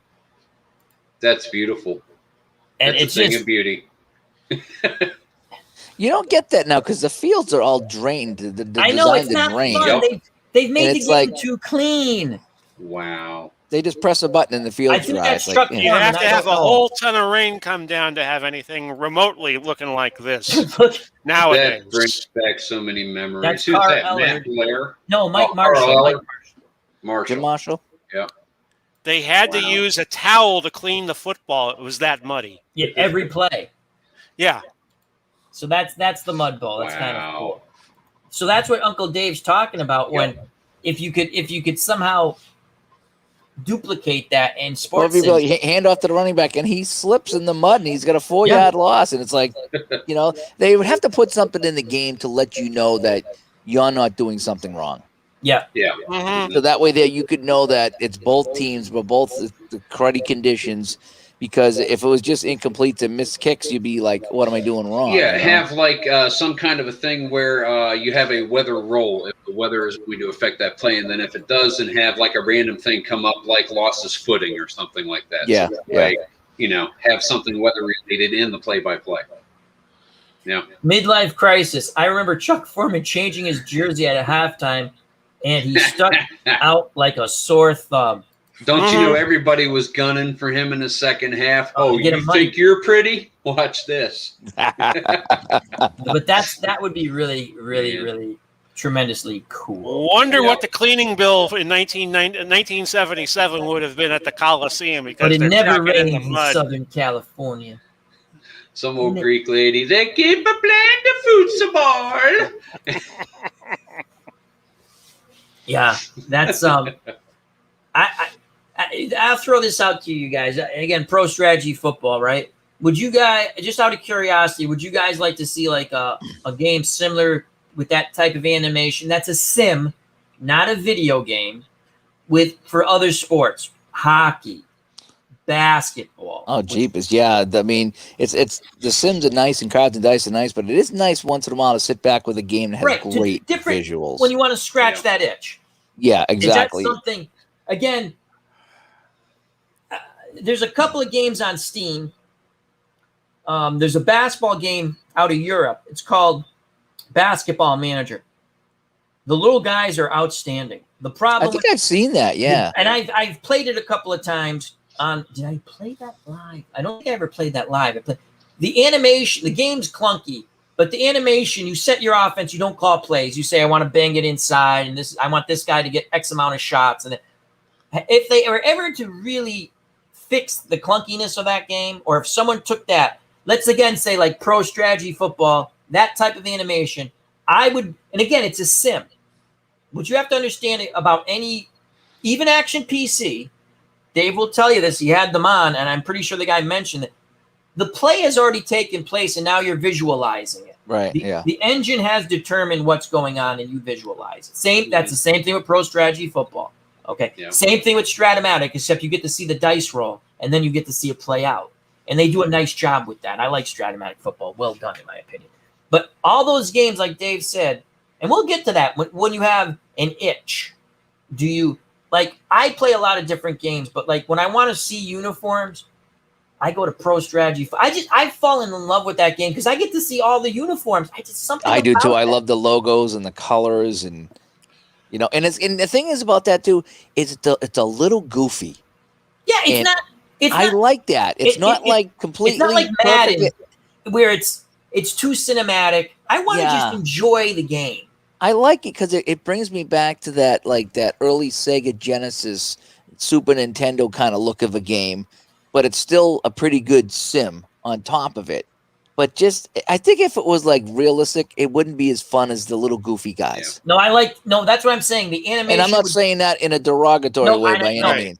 You know what I mean? So I'm going to get back to this comment in a second, but that's what I meant, Dave, by saying I want the animation to be exactly the same. I don't want the EA. There was a baseball game on the PlayStation, and it was a goofy. Oh, I have that head coach game. I have that one. Well, that's what. Now we'll get to this real quick, and we'll go. I used to have that too. Now the AI was bad. I rented that. The AI to me was, again, all games you can question the AI when you're playing the PC. Yeah. But that one, which had a lot of potential, if that had, because that would have been the closest thing to you sitting there going, I'm going to call the game. I love a coaching game like that. Yes. Because I didn't want to do this anymore. No. Because they overcomplicated it. Yeah. There was a baseball game on PlayStation 4 called Super Mega Baseball. You ever heard of Super Mega Baseball? Yes. It was goofy guys with big heads and skinny bodies. You can get that on Steam. You could customize your guys, and I created Colonel Sanders. I created Santa Claus. I created all these crazy. Geddy Lee from Rush was in my game, and the animation was goofy, and they would sweat when they weren't doing good, and they would hit this ball, and the animation was just so clumsy, and it was awesome. It was a fun arcadey type of game, and they've since advanced on to that to 2 and maybe even 3. I'm not sure. They've got a 3 out now. Yeah, and it looks like MLB The Show. And I'm not interested in the game whatsoever because it went from a happy-go-lucky fun game with big heads and skinny bodies and big bellies and just it just was fun, and now it's all fine-tuned to almost be real, and it just took away all the fun of that game. Big Pauly, Midlife Crisis, and I think Midlife Crisis says I would like to see action AP. I think he means action PC football incorporate movement on certain plays like man in motion. They have man in motion, but I don't think you don't see him it, go yeah. in motion. But that was new this year, was putting the man in motion. Because Pro Strategy Football has man in motion. That's and right. They're going to have a lot more stuff coming in the next one. I'll leave it at that. Lots of fun. But I like that. And again, goofy animation. I don't, like Dave said, I don't mean anything, but I like because it's fun. I want to sit down and play a game and be fun. When I play card and dice, I play games because they're fun. Yep. Now, Chris, I mean, there's something about like when you watch Madden and he like throws a tight spiral on a rope. Okay, that's great. But when you play Pro Strategy, it's like that is just it's so cool. You know, that works for the eras that we play. You know what I mean? I love playing the older seasons because it's like, okay, that brings me back. You know. It's I just like Pro Strategy, and it is again AI in any game, and they've every time with every update they've done, the AI has gotten better. And you still at times you sit there and go, why did they do that? But you know what? I've played enough games, not just simming, but played them. Can you coach up a team? Yes, you can. Does it come back to when someone goes, well, Al, your Rams, you went 13-1 in the playoff in the Super Bowl with Joe Namath. Okay, in 1977, the Rams were a real good team. The thing that they lacked was a solid quarterback. They didn't have faith at the time with Pat Hayden. To be honest with you, Hayden was not a bad quarterback. He didn't have the team didn't have confidence in him. That's why they brought in Joe Namath. It was a very believable premise, though, Al, that Namath could have filled that role. I haven't got. I need to do this. I forgot. I'm going to go through. I'm going to do a stream with the stats. We'll go through now that the season's over. He was the number 1 rated quarterback. But if you watch the project, right? We'll call it project. I very rarely threw the ball when I had to throw the ball because looking at his ratings, he's not going to usually complete those. I'm throwing. People were like, well, you always throw deep. Well, by God, if he's going to complete a pass, I want to pick up yards. I'm not going to sit there. The good pass he had was the dump to McCutcheon that the computer would eventually clamp down on. But yeah, I know what you mean. I did, and I didn't. I put it on Facebook, I think. I don't think it's on YouTube. Johnny Unitas throwing a bomb. I went, that's an air raid, folks. And when the guy caught the ball, I timed it perfect. I went, boom, you just got bombed. And I was like, oh, it's such a good call. Did you ever play 10-Yard Fight? I did. No. I did. What is that? On Nintendo in the arcade. Yeah, I played in the arcade. It's a top-down type of game, and so you kick off, and the back guy gets it, and you have like a couple of blockers in a row, and you can just go. You push the whole set of group up, and you try to block it, and you go to the left and the right, and you try to shake free. Yeah, and you get 2 plays. You get like a run and a pass type of play. It was arcade. The guy would go in motion like. Yeah, and then you could actually throw it to the guy in motion, and then he could throw it again. It was kind of funny, but it was just you would maneuver all your guys to try to block the other team. Oh, that's funny. You control the blockers. 10-Yard Fight. Yeah, look it up sometime. It's it was before John Elway's quarterback. It came out, I think, around 84, 85. I had John Elway's quarterback. Yeah. Not a good. I had Joe Montana quarterback. Not a good game. Oh, not no. a good game. No. Not a good game at all. That's why when Madden came out, originally I was like, oh my God, this is like football. And it was fun. Now, quick question. We'll start with Chris, then we'll go Dave, then we'll go Pauly. Mm-hmm. What is your go-to game when you just want to get in that zone and just play? And it doesn't have to be sports. It's going to be because that's what I play. I play sports sims. I play some other stuff. But like Chris, I know you play a lot of different games. Is it D&D? Are you still doing your D&D with your family? Weekly, and that's probably where I would go because of the interaction with my friends and my brother and my son at the table. And we make cool things happen. A couple of months ago, we were in a combat, and I looked at Ron, and I said, throw me up at that beholder. So he threw me 30 feet up in the air, and I grabbed onto it. Now, who's the dungeon master when you play? It was a friend of ours named Wolfie. Now, up in Dover. Again, I'll shut up in a second. Is he always, I don't know how, is the dungeon master always the dungeon master, or do you alternate? He'll run 3 or 4, and then I'll run 3 or 4. We have a couple of kind of concurrent campaigns in different time periods. But I'm holding on to the beholder after Ron throws me up there. And then I have a feat that allows me to teleport to a location where someone else is and switch places. So our enemy is this beholder that's floating around in the sky, and Ron is our tank, and he's not able to get any hits. So, I can see your brother Ron as a tank. So I yelled down to him, jump 10 feet in the air, because I can only teleport so far. So he does, and then when he does, I teleport. Now all of a sudden Ron is up there. He's able to hold on to him and gets 3 or 4 hits on it before he falls and lands on me and squishes me. So that's your go-to game right now, which I thought. I had a feeling because I know you're playing it with your family and friends, and that's always fun. Yep. So and it's just cool, fun memories that we make that years later I'm still talking about the first real role-playing game that I did that the guys made, where I get sick and tired of this grizzly bear standing in my face, and I just ran a dagger into his chest, rolled enough damage, and it died. I still remember that 5-6 years later. But that's what gaming is about, regardless of what gaming you're playing. Memories. It's Dave, just, even like this, it's making memories. That's exactly it. And that's what our community is about too. Yeah. I try to explain this to people who don't get it, but I guess I'm going to beat it down their throat. Dave, what's your? Because you've had a lot, and now. Can I take a guess first? Your go-to game? You'll be wrong because I can't put my finger on one. It really depends on what I'm in the mood for, because I love to play my Apple hockey. Yep. But that requires some setup time. Yep. So like late at night, if I'm kicking back and like when you guys are streaming or something, I'll put you guys on YouTube and I'll kick my feet up, and I won't want to set up and play. I want to just click. So I'll play, like I'm liking that Inside the Cup golf game on the PC. It's relaxing and I can enjoy it. It's a golf game. That's why sometimes you want to play golf, and sometimes you want to play hockey, and sometimes you want to play something else. So it depends what I'm in the mood for. It really is. So I don't have one. It used to be shootout, but I've played so much shootout that sometimes I still play shootout. But I mean, I think it's what you're in the mood for.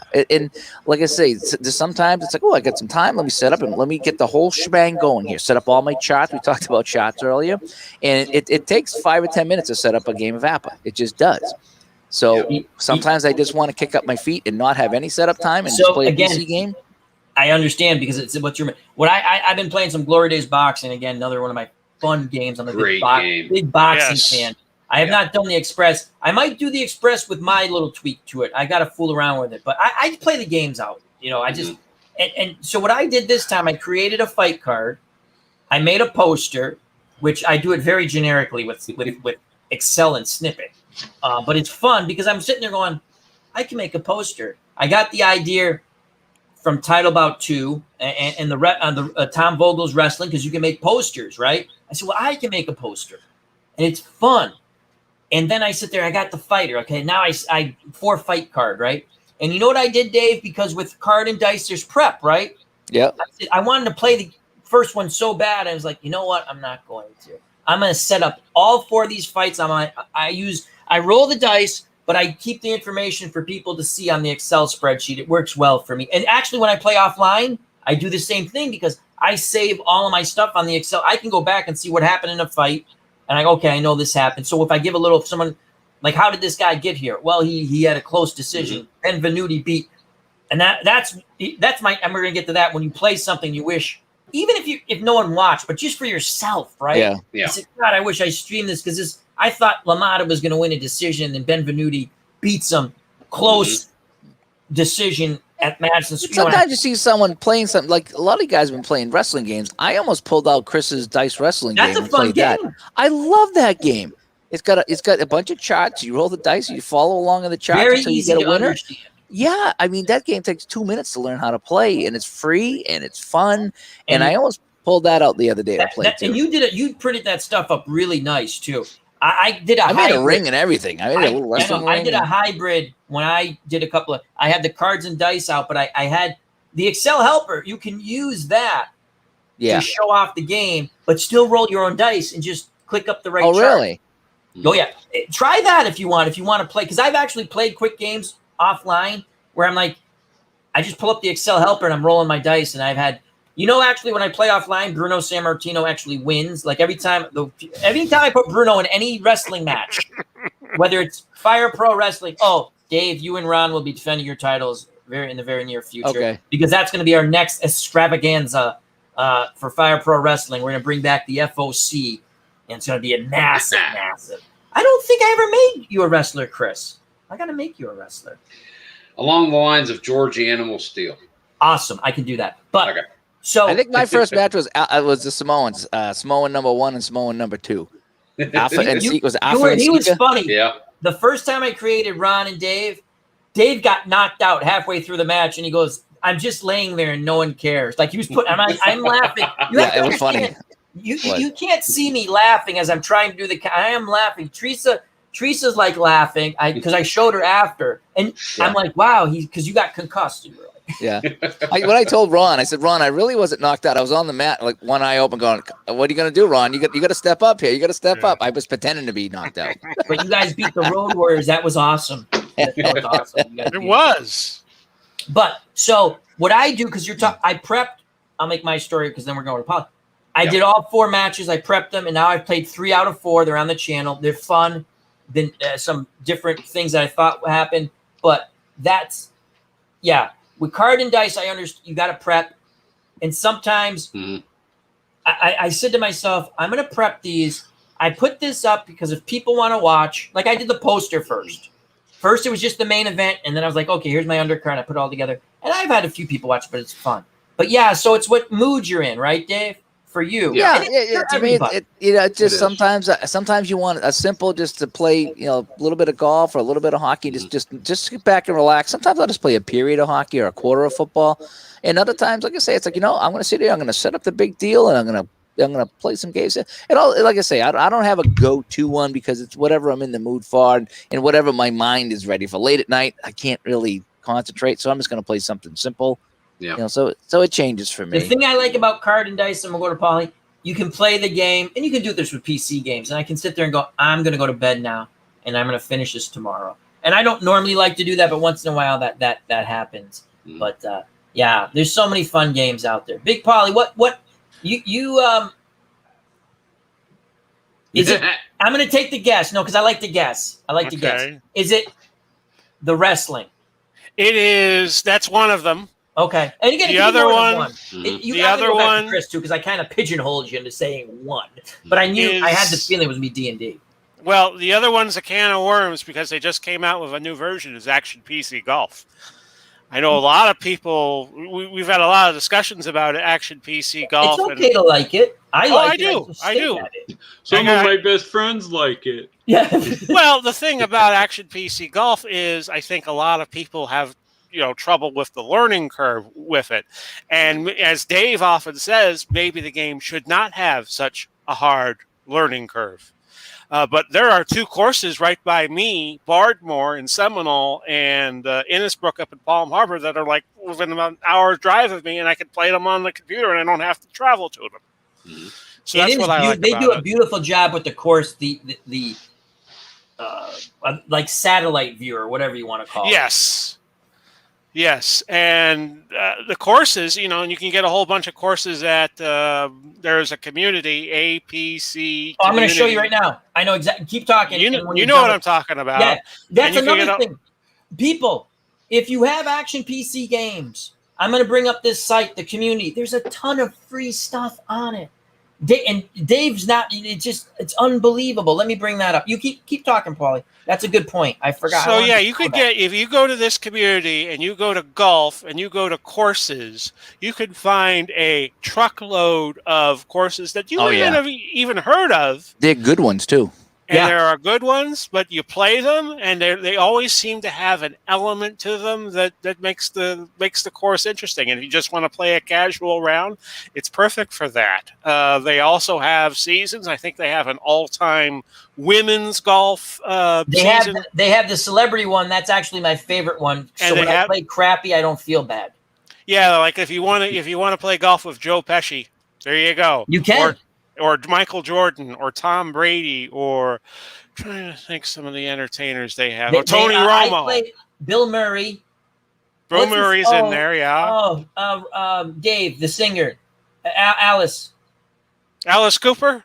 Yep, you can play as Alice Cooper. Oh, nice. Yeah. He's a good golfer, I've done some celebrities in Action PC golf. Yeah, It's kind of fun. Well, that you did it. That's when I saw it. Brady, I I think I did Brady. Was it Brady Manning or Brady Elway or something like that?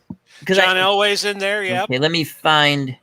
I'm pulling it up myself. Why can't I not? Oh, here it is. Found it. Okay, let me go here. Top celebrity golfers, it's called. And yeah, none of the golfers are any good. The best golfer in the rankings is like 1.38. So this is what Big Pauly was talking about. Dave was nodding his head. Again, if you have Action PC games, let's just go baseball, and then you go seasons. These are homebrewed, and these are kind of cool. I fooled around playing with these offline. Not all of them, but they make teams. So like this first one, not that we'll go to the 80s actually. Or the high it goes. The person who made this, Zep317, what he's done from 1960 to 1979, he's created the Red Sox using players who played the most for that team, and you create like an all-star team. So that's they have Japanese leagues. So this is the baseball one. Do they have any Negro leagues? No, because Negro leagues are for sale on Dave Cook's. There you go.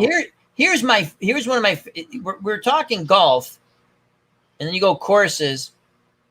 Bang! And some of them are paid, but there's a lot of free ones on here, because you can. I keep going to the wrong screen. But they will tell you the real names of the courses, which DK Sports they don't allow. And they have good reason for that, for copyright purposes and all of that. Yeah. But if you were wondering what course is, say, Magnolia, you could look up here. It's Augusta. It's Augusta, yeah. Right. And they also have golf seasons. And this is, I tell you, and again, if you see a dollar sign, that means you have to pay for it because it's not fan created. But you have, there's a celebrity one here, and I'm looking for it. And you can find it probably easier than I'm going to find it. There's a celebrity golf one here, and it's really fun. And, of course, I can't find it now. But it's here. I'm telling you if you look. Right. They have a lot more seasons than the last time I looked. That's right here. Top Celebrities 2018. And Dave Gardner, you showed it first because I remember, where'd you find that? And it's so much fun. I love playing. There's a lot of courses here. A lot of that celebrity one is kind of. There's a lot of golfers on that list too. Yeah, and you get all the photos with it if you want when you download. Here's what I like going to the hockey one because they have interesting seasons. And this again, this is where this is not where I found. I got the Summit series. Yeah, sports replays. Sports replays. That's another good one. But they have if you like college hockey. You want to come here. And I downloaded a couple of the seasons that UMass was excellent. And so that's going to be fun to fool around and play. But here's another one. If you like college basketball and you have Action PC, they have a ton of homebrew college basketball seasons. I think they have a college basketball greats season in there. They have all the best teams. So this is a really fun site. Football. They have a lot of the season I played a little bit offline. They've added 2 more old seasons, but I like this 1956. That's Jim Brown's last season in college with Syracuse. He should have won the Heisman. He didn't. But they have, look at these seasons. If you like college football from the late 70s, early 80s, which I love, 79, 80, 81, and 78, 76. So I've downloaded those and fooled around with those. Sometimes there's some hiccups because sometimes the home brew doesn't work. It usually does, but every once in a while there's a hiccup. But lots of fun stuff there. But that's a good site to go to. And they also have images. Sometimes people say, hey, where'd you get the images? I'm going to be honest with you. A lot of times I get images off of here and other sites. But I also search for images, because I want, I do that. So, but I do that with Wrestling's Finest. I did that before they came out with there was one person on Wrestling's Finest. Unbelievable community, Wrestling's Finest. You know how many wrestlers they are, right? Chris, Dave, and they found about 10. How many? So many wrestlers, and they just load right in. Some of them didn't work because there were like a little, like the typo kind of thing. But other than that, they all worked. And but I do go in and switch certain. Like I want superstar Billy Graham to have the long hair. I don't want him to have the. Of course you do. I want him to have the long hair. I'm reading, and I should finish up very soon. It's not that, but Oh, I read that a few years ago. I was fun book. The interesting life he has led. That's all I could say. Wayne Coleman. Yeah. He had one professional boxing match. That was a fun story to read. He was a bouncer. He was an evangelist who would tend to his sheep a little too well. I'll leave it at that. But it's good stuff. It's interesting. I always like that. But yeah, that's a good one to go to. Because that's another question people ask all the time. Where'd you get those photos? Where'd you get this? Where'd you get that? That's some of the stuff. And again, if you have Stratomatic Football on the PC, check out Dave Gardner's video on how to load. Dave, that's not I try to do the baseball stadiums. That's a pain in the ass. I don't have the baseball. Yeah, I know, but it's I could never figure it out. Mike, Mr. Utah Mike, Sports Time Machine. They do it every game does it very different. It seems like even in the hockey game, it's like it's a little different than the football. Basketball was someone easy. did a video. Someone did a video on a few years ago how to put the logos in the fields into Strat, and it was this long drawn out process. But come to find out, I remember watching that, and it was a while ago when they made it. Yeah. Yeah, and just so you download it and then you change the INI file, and I was like, I don't want to be touching that. Mm-hmm. The long and short of it is now, if you could just take the images and dump it into the Teams folder, and then you go into your team notebook again. The way that Strat does it, it's very weird. So you go into Notebook, and then you click on Info. Again, it's the very Strat way. But Yep. but once you figure out that you go into Info, then you can change your logo. You can even change your player colors. I don't have that, but I mean, you can change the directory of what you want, where your logo is. But I think it's always has. I tried to put it in the field category. It didn't work. But when I put it in the teams, the logos and the field, it seemed to work pretty well. The end zone logos, I should say. It looked good. I love it. And you do have to restart the game because I've tried it and it won't pick it up. You do have to restart the game. The game starts up pretty quick though. Yeah. But yeah, so I saw that. I was like, well, this is an easier way to do that. To put the logos into the end zones and the fields, because I couldn't get the fields to go at first because I was putting them into the fields. But once I put them into teams, it all seemed to work. And what the guy did is he created a file that basically said the directory and where to find everything. What happens is once you select a new field or you select end zones, it updates that file manually. So, you this guy has it so you can put them all in there at once. I'd rather do it manually because it's writing exactly what I need. Because he was like, "Oh, put this in and then delete that and move that." I'm like, "Yeah, that's." If I can go into the notebook, if I just want to go into the notebook and click on it and pick my graphic, and then Strat will save it properly, and then it works fine. That video I thought was just a little simplified version of what the other guy did. No, it's good stuff. And again, I like when I find that I like to share it with people because I know you just got the game, and I don't know if Ron had figured that out. So I just like, well, if I figured it out, let me share it. Ron did a good job with the Action PC parks, where he did a video a few years ago where he told you, I had trouble with this initially when I got Action PC baseball. And I just looked at Ron's video. This is how you do it. This is how you put, say, Candlestick Park together. 1, 2, 3. And it worked perfect. It's worked perfectly for me ever since. And if I get into trouble, I know how to lay out the field. Yeah. Yep. As Larry Harris. Thank you, Larry. Take care, my friend. Glad to see you here. I think I've actually got everyone here. I know I found stuff from and other people in the community. It's like somebody finds something and they share it. Yeah. And that's the great thing about it. And I know Chris, there's a lot of stuff I saw from you and Al and you and Paulie, and you go and you see someone do something, and sometimes you do a little tutorial on this or that, or even the gameplay. Here's part of a game here, and you watch it and like, oh, I didn't pick up on that when I read the rules that way, I did one because people were asking about Pro Strategy Football, the mod season. So again, it's very quick, but I'm just going to share because this goes back to sometimes people leaving negative comments, right?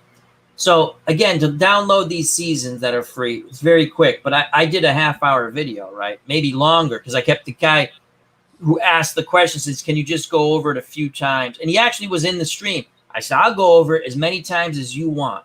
And I kept doing it and doing it. So, you get the person going, really, 35 minutes to down. I mean, like, dude, and it's like delete. I'm not. If you watch the video, which I know the person didn't watch, the person I was doing for the stream actually was in the chat, and I went very slow, and I did because I wanted people to. Sometimes when someone does an instructional video, and it should be quick. Don't get me wrong, if it's quick, but I have to go back and watch it a few times. So me too. Yeah, I just kept doing it over and over until the person I got it, and I said, I tend to do it and then go back quickly and recap it. Yeah. And that's just how I do it. Here's my point. If you don't want to watch the video, you think it's too long, don't watch it.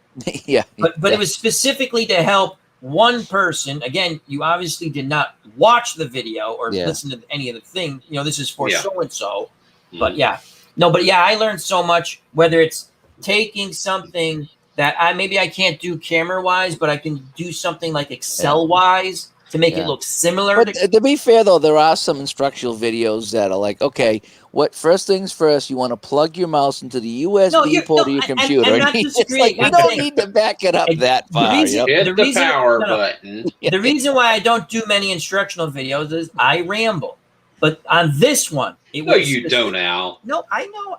You're so kind. But it's an understandable ramble. Well,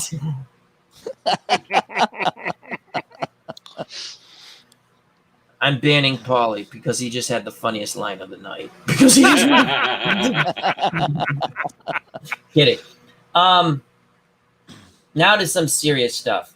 Chris, have you been in contact with Kermit the Frog? I was kind of wondering if you were ever going to ask and get around to that topic of discussion there, Al. So, he's doing pretty good. Piggy, she's got a little cough, and it's she had her nose dug out, and it's nothing serious. So, life is pretty good. Yeah. Now I heard he was going to redo that Amy Winehouse song. No, not going to rehab. Is that true? Well, I'm actually there right now. Please don't let this get out. My manager and my agent really didn't want anyone to know, so keep it kind of on the QT. You know what I mean? It's on the QT. It's on the QT. It's not easy being green. Britney Spears has a good lawyer if you need one to help get out of a jam. Oops, I did it again. Oops, I did it again. I thought she was getting, when she gets older, she's gonna do one for Depends. Poops. Older? How about she's pretty old, dude. She's pretty old now. How old is she now? She's 40 or beyond by now. Yeah, I feel so bad for her. She's been locked in her house, and I don't know how much of that is her. She's got to be 45, 46, 47 years old. And her 39. 39 her dad is was all? kind of. 39. I think Wow. her dad kept her in the house, but he did it for her own safety or protection. But now they're finding out that maybe he did. Maybe he just was spending her money and told her to sit in the house and make more for me. I don't know. I'm starting to think that's what happened, Dave. Because now she's just like, I want a different lawyer. I'm depressed. I'm this and that, and I don't know. Well, getting all your money stolen from you, that'll depress you rather fast. Yeah. So, I don't blame Brittany on that. Sorry, world's worst gamer. That was not meant for you. Okay. I don't understand why you have to pick on the little green people, Oh, boy. I think I got that right now. I did something incorrect. I apologize, worst gamer. I'm very upset. Meant for someone else. So, Kermit, are there any things on the horizon in your acting career? Actually, I finally booked a gig at a casino. I don't want to say which one it is. It's kind of hush-hush at the moment out in Vegas, I'm going to be co-starring with Wayne Question: Newton. How do you sing with a frog in your throat? That's kind of cannibalistic. That news was not supposed to get out until next week. Not at all. There you go, Dave. It's the Muppet Show! It's the Muppet Show! Thank you, Chris. I had to get that in there. Chris, you also have a excellent singing voice. From time to time. No, you do. You do. That was an awesome. Time to time. And again, I apologize to World's Worst Gamer by accident. It was meant for someone else, and that's why I normally don't do it in here. Anyway, he'll be back shortly, hopefully. Or he won't. Thank you. Max Cornelius. Yep, Max How is you in doing, the my house. friend? Hello, Max. Main event. In 6 days, Amy Whitehouse will celebrate. Jesus Christ. Oh. Steeler fan 1933. That's a good one. That I thought Amy was going to be around a while. I got her album. album, and then whoops. No, Should've checked into rehab. Talking about the singing voice, actually, I wrote the verse of a song that I needed to work with for our D&D group. And since you brought it up, I'm going to bore you with it. It's To the Sound of Silence. Ooh. I just You're need going to sing for us, my friend. I just need to find That's what it. I So want. give me a sec. You're going to do Sounds of All right, Silence? here it is. It's just one verse, but Okay. this is it. Okay. They roll perception while I sleep, but still someone upon us creeped. It was unbelievable carnage. Even the tank rolled sneak attack damage. And the cleric is rolling ones on Revivify. We're gonna die to the sounds of violence. Oh, I like that. Bravo.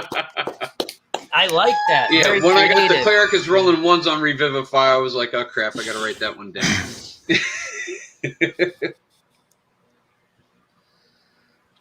When you have two little green balls in your hand.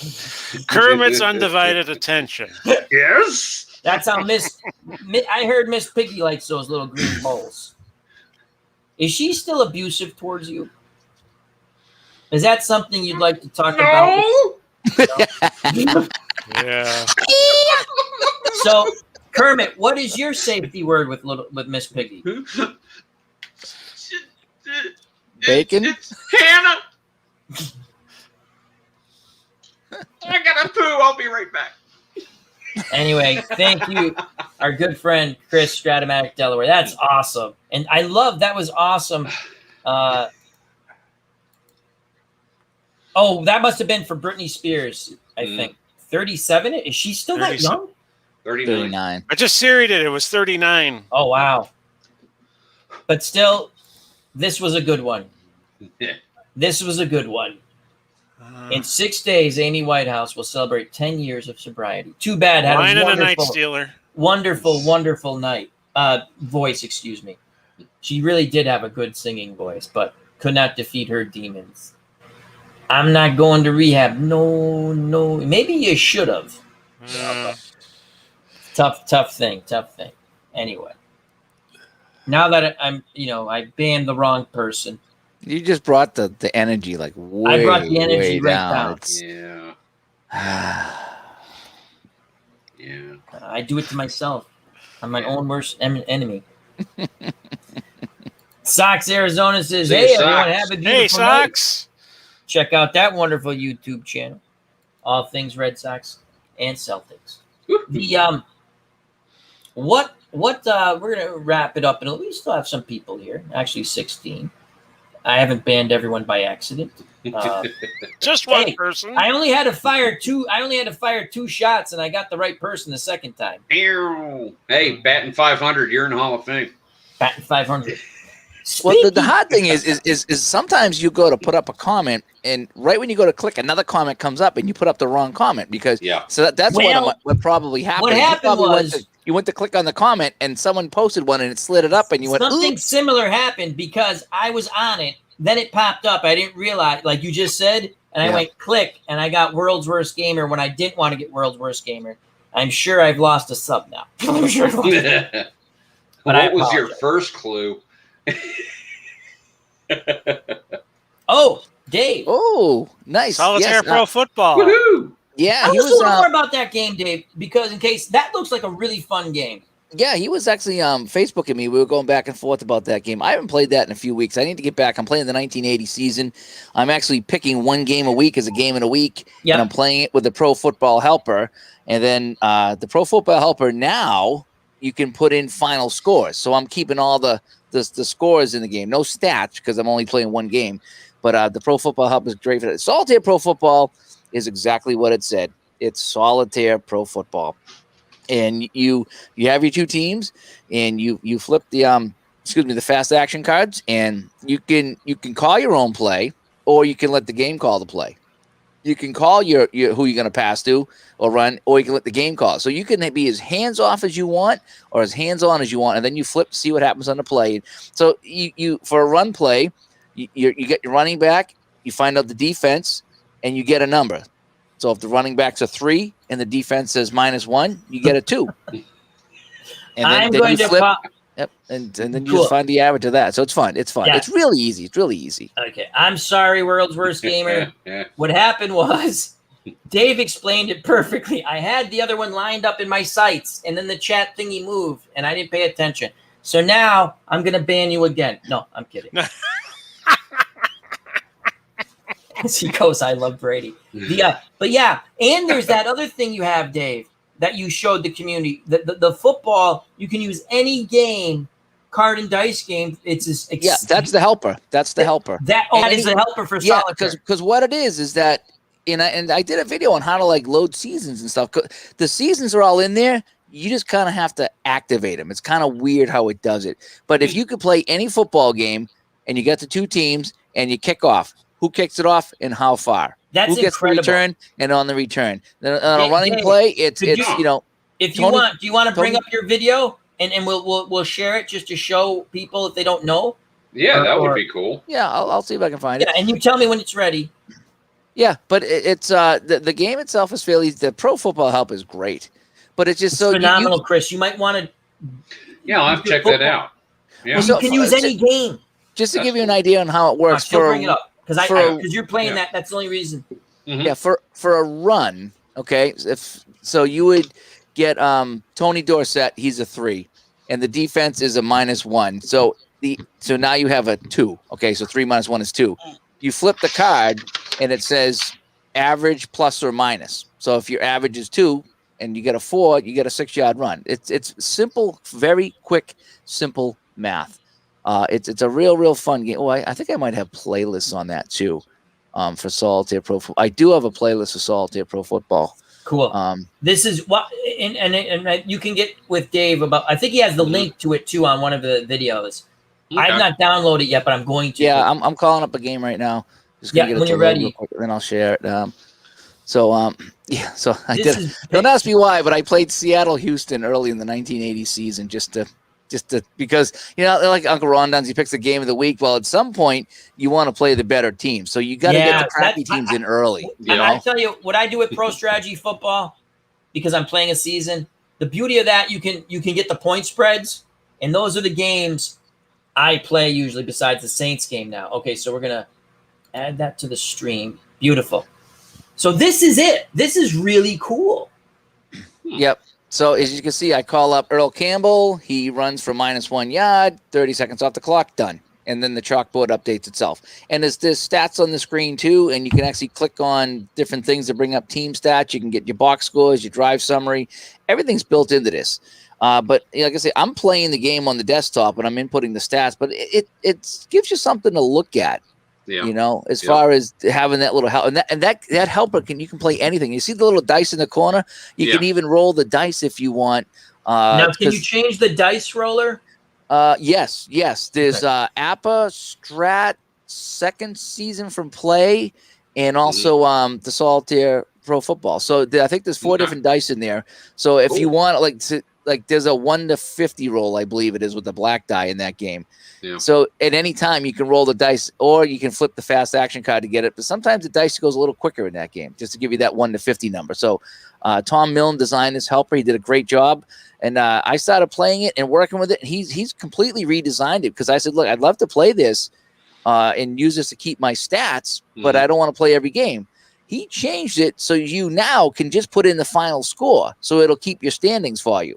That's cool. In this, Yeah, in this, Cool. he updated it. Yeah, he really did a great job. Now, Yeah. again, if you play one game and do full stats and the rest are just final scores, then you're only going to have stats for the games you played. It doesn't sim any games. But for me, I like to play But the for one all- game. It'll keep my standings and like points for and stuff. And that's kind of all I really want. You know, and you So- can click on the team page and it'll show you all their final scores and things like that. So if you want to play every game, whatever football game you want to play, this will keep all your stats for it. It's awesome. Cool. Okay. But he has it built in to play a few games here to make it a little bit simpler. Yeah. So I'm just clicking on some of the box scores that they can do in that. But for any game you actually play, it keeps the player stats. yeah, you can play Apple football with this. You can play Strat football. You can play second season. You can play anything you want because all you're doing is inputting the result of the play. Again, I know this already because I've watched these videos, but the field is already loaded in and all the graphics are loaded in, correct? Yeah, you just got to select. You got to, you pick a team. You say, okay, this is Houston 1980, and you say these are the colors of the players, and this is the field they want to use, and this is the Houston helmet I'm going to use, and save. So it's like a lot of games. Multiple uniforms, multiple helmets. Yep. That is awesome. Yep, and you just select it and save it, and that saves it for that team and the whole bit. And there was a couple of helmets that I don't think he had that I had to go and put in myself, but I'm just being picky about that particular helmet. Because you wanted. But again, you did. Me and Ron, if you remember, did this game jointly. That was a fun. Ron played the game. He was flipping the cards and telling me the result of the play, and I went into the helper and I put it in for him. You were doing that, yeah. And we did a Super Bowl, actually. We did was it Dolphins 49ers? Super Bowl 19. That's right. We did that one there. Part of that, yeah.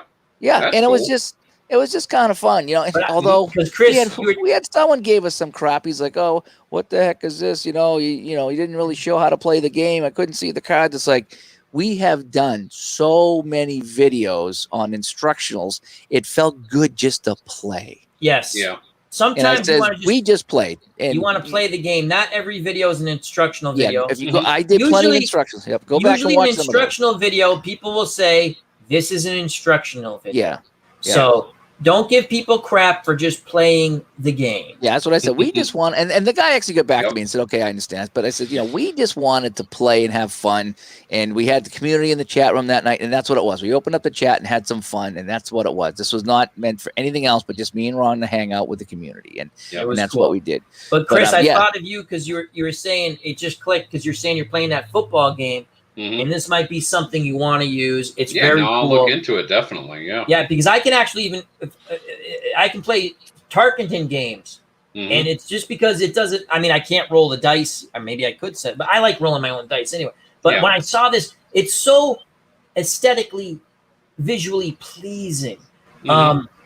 Seeing the field, seeing a formation. And again, you're still playing, you would still be playing card and dice, except it's up to you. That you could sit there and go, okay, I can keep the stats. Picture this as an Excel helper. Yeah. That's all it is. But it's its own program. But it's basically an Excel helper for this without Excel. Okay. And it does, like I say, any football game you want. And so, depending what Apper and Strat use for dice, you could probably just, use that setup for dice. And then roll if you wanted to. But again, the Solitaire Pro Football does not have dice. It has fast action cards. But the helper provides you a way to get different numbers if you want to. Gotcha. Okay, I appreciate it, man. Yeah, I'll check it out. And the guy, Mike, who designed the game, I talked to him. He's actually got a website now, solitaireprofootball.com. So it shows off, the game. It shows off some of the video links to the game. That shows his price list and a whole bit. And the game is a really old game. And so some of the seasons have like bare bone stuff.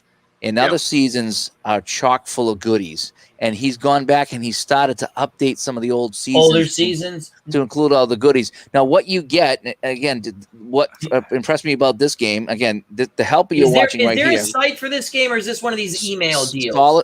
It was email. Now it's solitaireprofootball.com. Yeah, I'm on it right now. So, you type in solitaireprofootball.com, about fourth or fifth one down. Links and videos. Dave Gardner is right on top there. Yep. So, but So, keep yeah, in mind cool. what you're watching here is the helper. This is completely separate than the game. Okay. Right. The game itself. What impressed me about it is that so you get each team is on its own sheet. Okay. Okay. And then you have like the players on the sheet and whatever you need to find and play the game. You get the rules of the game. You get the final standings for that season is in there. You get the schedule, the overall schedule, and individual team schedules. Mm-hmm. Okay, all included. So you're not going to go look up anything. It's all right there. Right. You get a way to quick sim other games, and that's how I get my final score, just by rolling some dice on a chart, and you get like the first half and the second half, and you get the final score. Right. Okay. Not only do you get the chart to sim that, he also puts the schedule in for the whole season with the team matchups, like week 1, all the matchups with their ratings. So there's no setup. It's all done. So if you want to simulate week 1, you print out that sheet. It's week 1, and it's like this team is F and this team is E or whatever the ratings are, and you roll, and it's right there. You don't have to look up and write down anything. He did all the prep work for you. I'm like, this is amazing. You have everything you need to just hit the ground running. And now with the Excel helper, you also don't have to input anything with this. You just have to pick it, choose it. Is that correct? What do you mean now? So like you're playing Houston and Seattle. You just had to click on that, correct? It's a drop-down menu, yeah. It's a drop-down. You didn't have to. What I mean is like physically type in players or. No. All the play in this helper here. Yep. I think he goes back quite a few seasons in this helper. They're all in there. Okay. How you activate it is kind of funky. Okay. You do have to go in and drag something into another folder. Okay. And then it's there. Now I did a video on that too. Yes, you did. I did a video to show you how to set up the seasons. It does take a couple of minutes because you need to like say, okay, I'm going to play 1980 like I did. And you got to type in all the teams and then put them in divisions and label the divisions and then go into the folder. Now it created a folder for 1980. And then you go into his master file and just drag the seasons in, and it brings in all the players and everything you need. So it does take a few minutes. It's not that difficult, but it does take a few minutes. It's just, otherwise, I think why he did that is because every time you put in a season into this game, it just compounds the drop-down menu. So if you had 30 football seasons in there, can you imagine how long that list would be? The drop-down menu is going to be. Yeah, so because it's all in the same folder. So what it is you really want to just kind of pick the seasons you want to play and just create that folder. But I did a video on that explaining it because it was a little weird. And he sent me instructions on how to do it. His instructions were great. It's weird because it's all in there, but you just got to kind of create the season and move some things around to get it to show. I remember there's something. I haven't watched the video in a while. I remember there's something. That's why I asked it. Thank you very much, Dave, for doing these videos. Again, this is what the community does. You get to experience new games, whether you might be able to check them out, whether you just go to the site and stuff like that. And now, do you have to purchase the game to download that Excel helper? No. No, that is let me see if I can find a link for that. I'll see if I can get that, and I'll put it in the private chat, and then you can. Oh, actually, I could probably just put it in the comments. You're a moderator, so you can put that. Yeah, but I can't comment here and stream yet. I got to go. No, to YouTube. You can't. That's I'm hoping they'll change that, but I'll dig that up real quick and show you what that is. The next little fun thing to do, if you guys want to do it before we possibly leave, who knows? We could go to 5 a.m. I don't know. These things. We're going to do Looney Tunes characters. We're going to field the baseball team, and we're going to say what position and why. So I'm going to start, and Bugs Bunny is going to be the starting pitcher. So we got Bugs Bunny on the mound. He's got to be behind the plate. You want Bugs Bunny behind the plate? What can he do to the opposing batters? Well, I seen him play every position, and I would think he'd have a nasty spitball. I think he'd be putting junk on the ball. He would be the leader of the team, but imagine the damage he could do. You want him behind the plate? That's kind of what it's just popped into my head. I don't know. No. Okay, I'm open to discussion on catcher. No, that's fine. We'll move him to catcher. Okay. Now my first base again. Anyone pop in? My first baseman, because you got to have a big guy at first. That's what we used to do when we play in Little League, right? You put the big kid at first, right? This is a little controversial. There's two I'm thinking of. Gossamer and Foghorn Leghorn. Throw me the ball, boy. I like Foghorn Leghorn at first. I do too. You did it, Dave. Yep, that's the link right Cool. there to go and find. And this is the guy that also created the Shootout Helper program that I use. Really? Same Cool. guy. Same guy. Yep. And I kind of winked and said, boy, I'd love to see you update that a little bit too. And but he's like, hang on a sec here. But I was like, no, that's a great helper too. But yeah, if you go to that site, there's a few different helpers there actually. You know, there's Shootout, there's that, and there's a couple others too. So, and again, you don't have to purchase the game. So if you want to try it out, the helper, you can. That's awesome, Dave. Thank you. The helper, like I say, the helper is just basically a program that will keep your stats. Yeah. Okay. You have to have some sort of a game to put in the stat. You're not playing the game with. You need a game to use the helper, whatever game. It could be strat. Yeah. In theory, you could actually go back and watch any football game in history and like use the help and just input it if you wanted to. I mean, you could watch the Super Bowl and say, okay, it's a handoff to, Andrews for 3 yards. Right. Handoff for Actually, 3 yards. Dave, in theory, you could watch a game this coming year, have the helper up, and keep all the stats for yourself and have a grand old time keeping a book, if that's your thing. Yes, yep. Yep. So you absolutely could. So just to we have Bugs Bunny, and again, jump in the chat if you want to. We have Bugs Bunny catching, Foghorn Leghorn at first, correct? Yeah. I got a pinch runner. Oh yeah. I have two. Go ahead, you go. The pinch runner is going to be the monster with no arms. Gossamer, really? Okay. He runs so fast. Bugs Bunny can never catch him. You're right. Gossamer. Who was he? Who was he? Was it Bugs Bunny? He was fighting. Yeah, he couldn't. Yeah, he couldn't catch the monster. He is such an interesting. And you know why it makes sense because he doesn't really use his arms too much. Right, so he couldn't hit or feel. But boy, he can run. You're in the spirit of this, Dave. You're in the spirit. Yes, monsters are such interesting. That's such interesting people. That was you. They won't even do that anymore for certain reasons. I always said to myself, I just love doing monsters. Oh, just put your hands in there. Pinch runner. I like that. That's good. Makes sense. I like that. Now, Foghorn Leghorn at first.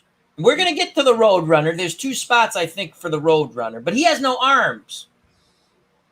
So he might be another pinch runner. Okay. So second base. Okay. I'm thinking shortstop, Speedy Gonzalez. Oh, yeah. Yes. Yeah. Yes. Okay, Speedy Gonzalez. Jole frijoles. Yeah. I think he would. Now we got to find a good pivot man for him at second. So Speedy. You remember who his cousin was? Slowpoke Rodriguez. He had the gun. And the slowest mouse. That was another cartoon. Another cartoon they'll never show because at the end, remember Speedy was always saving him. He couldn't. Why are you doing this, Speedy? And then finally the cat gets him. At least I'll get you. Oh, Gato, you so wrong. Boom! You don't have to run fast when you carry a big gun. Did you ever hear the joke about the guy that was in Mexico? And he comes across this Mexican guy, and he's sleeping with a sombrero over his head, and he's standing next to this donkey. And he's like, "Hey, buddy!" Kicks him, goes, "Can you tell me the time?" And the guy lifts up his sombrero, and he looks at the donkey, and he takes his hand, and he lifts up the donkey's balls, and he goes, "Yeah, it's about 2:45, my friend." "Oh, hey, thank you so much." Right? The guy goes into the bar, comes back out. He goes, "Hey, buddy, can you tell me the time again?" He lifts up the donkey's balls, goes, "It's 5:30 now, senor." He's like, "Man, how can you tell the time by lifting up the donkey's ball?" He goes, "Oh, there's a clock right over there. I can see it." So that's a good one.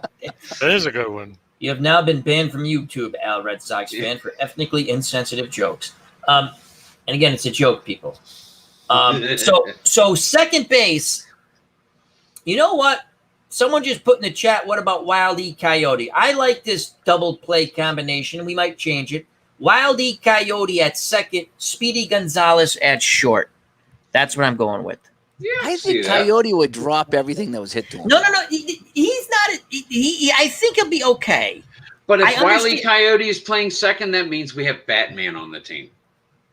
Those were always fun. Remember all the money he spent with Acme? And so my friend goes, "Why doesn't he just buy a meal?" I go, "God damn, that's brilliant. Because he wants to eat the root." Remember when he used to hit the wall and like when he was the bat and he Yeah. just Flap. okay. Third base, usually a power hitter, right? Now we got Foghorn Leghorn at first. Third base, power hitter, Looney Tunes. Mighty Mouse. Ooh, what? Mighty Mouse. No, that's not Looney Tunes. But what about the dog? The dog that the sheepdog at third. Sounds like an Sam. idea. Sam. Morning, Frank. Morning, Yeah. Sam. Yeah. Al, actually, Bugs Bunny might be a good starting pitcher. 'Cause That's I've what got I another said. idea. I got another idea for catcher. Okay, Bugs Bunny pitcher.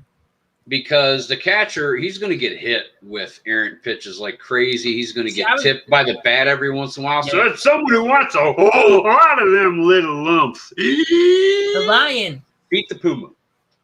Pete the Puma catching. I like that. Yeah. I want a whole lot of them little lumps. That was how many lumps you want with your coffee? I Oh, want about 3 or 4.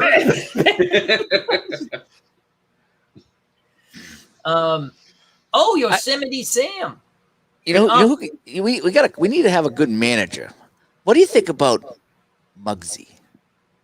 Ah. Yes. The Shut gangster up, guy. quit shutting your lip, rabbit fry button your lip. He'll be the manager. I like that. Bugsy. Bugsy. But is it Bugsy or Muggsy? And then he's got his big Bugsy was goon the friend big with him. goofy guy. The big goon, yeah. And Yeah. one for me, boss. And me, boss. And me, boss. Boss. Shutting up, fry button your lip, rabbit. You know what? I've changed my mind at second base. Porky Pig. Oh, yes. Yes. Slowest I guy like in the that team. idea. The son's kid. Yep. The manager's He'd son. never get the ball to first. It'd be hard to take out on the double plays. Where do I throw? Where do I throw? But you know Where do I what? throw? Then I'm Yeah, gonna stick. where do I throw? Where do I throw? I'm gonna stick with Wild E. Coyote. Then, but now because again here, Tasmanian Devil, which World's Worst Gamer brings up. Center field. I see him as a spazoid center fielder. Yes. Got to put him in the outfield somewhere. Because okay, now we need a right fielder and a left fielder. This is a bit tough. Elmer Fudd in right. In left, we have Sylvester. I don't think he's a good left fielder though.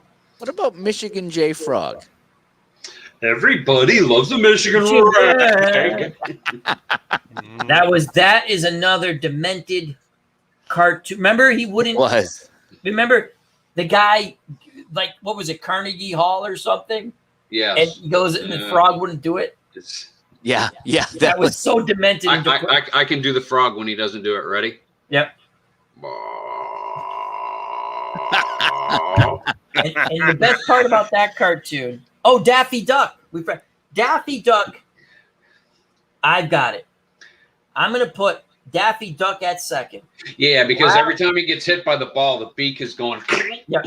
Yeah. Wild E. Coyote in left, Tasmanian Devil in center, Elmer Fudd in right. We got Sam the Dog at third, shortstop Speedy Gonzalez, second base Wild E. Coyote. I'm telling you, that's a double play duo you'll never see the likes of again.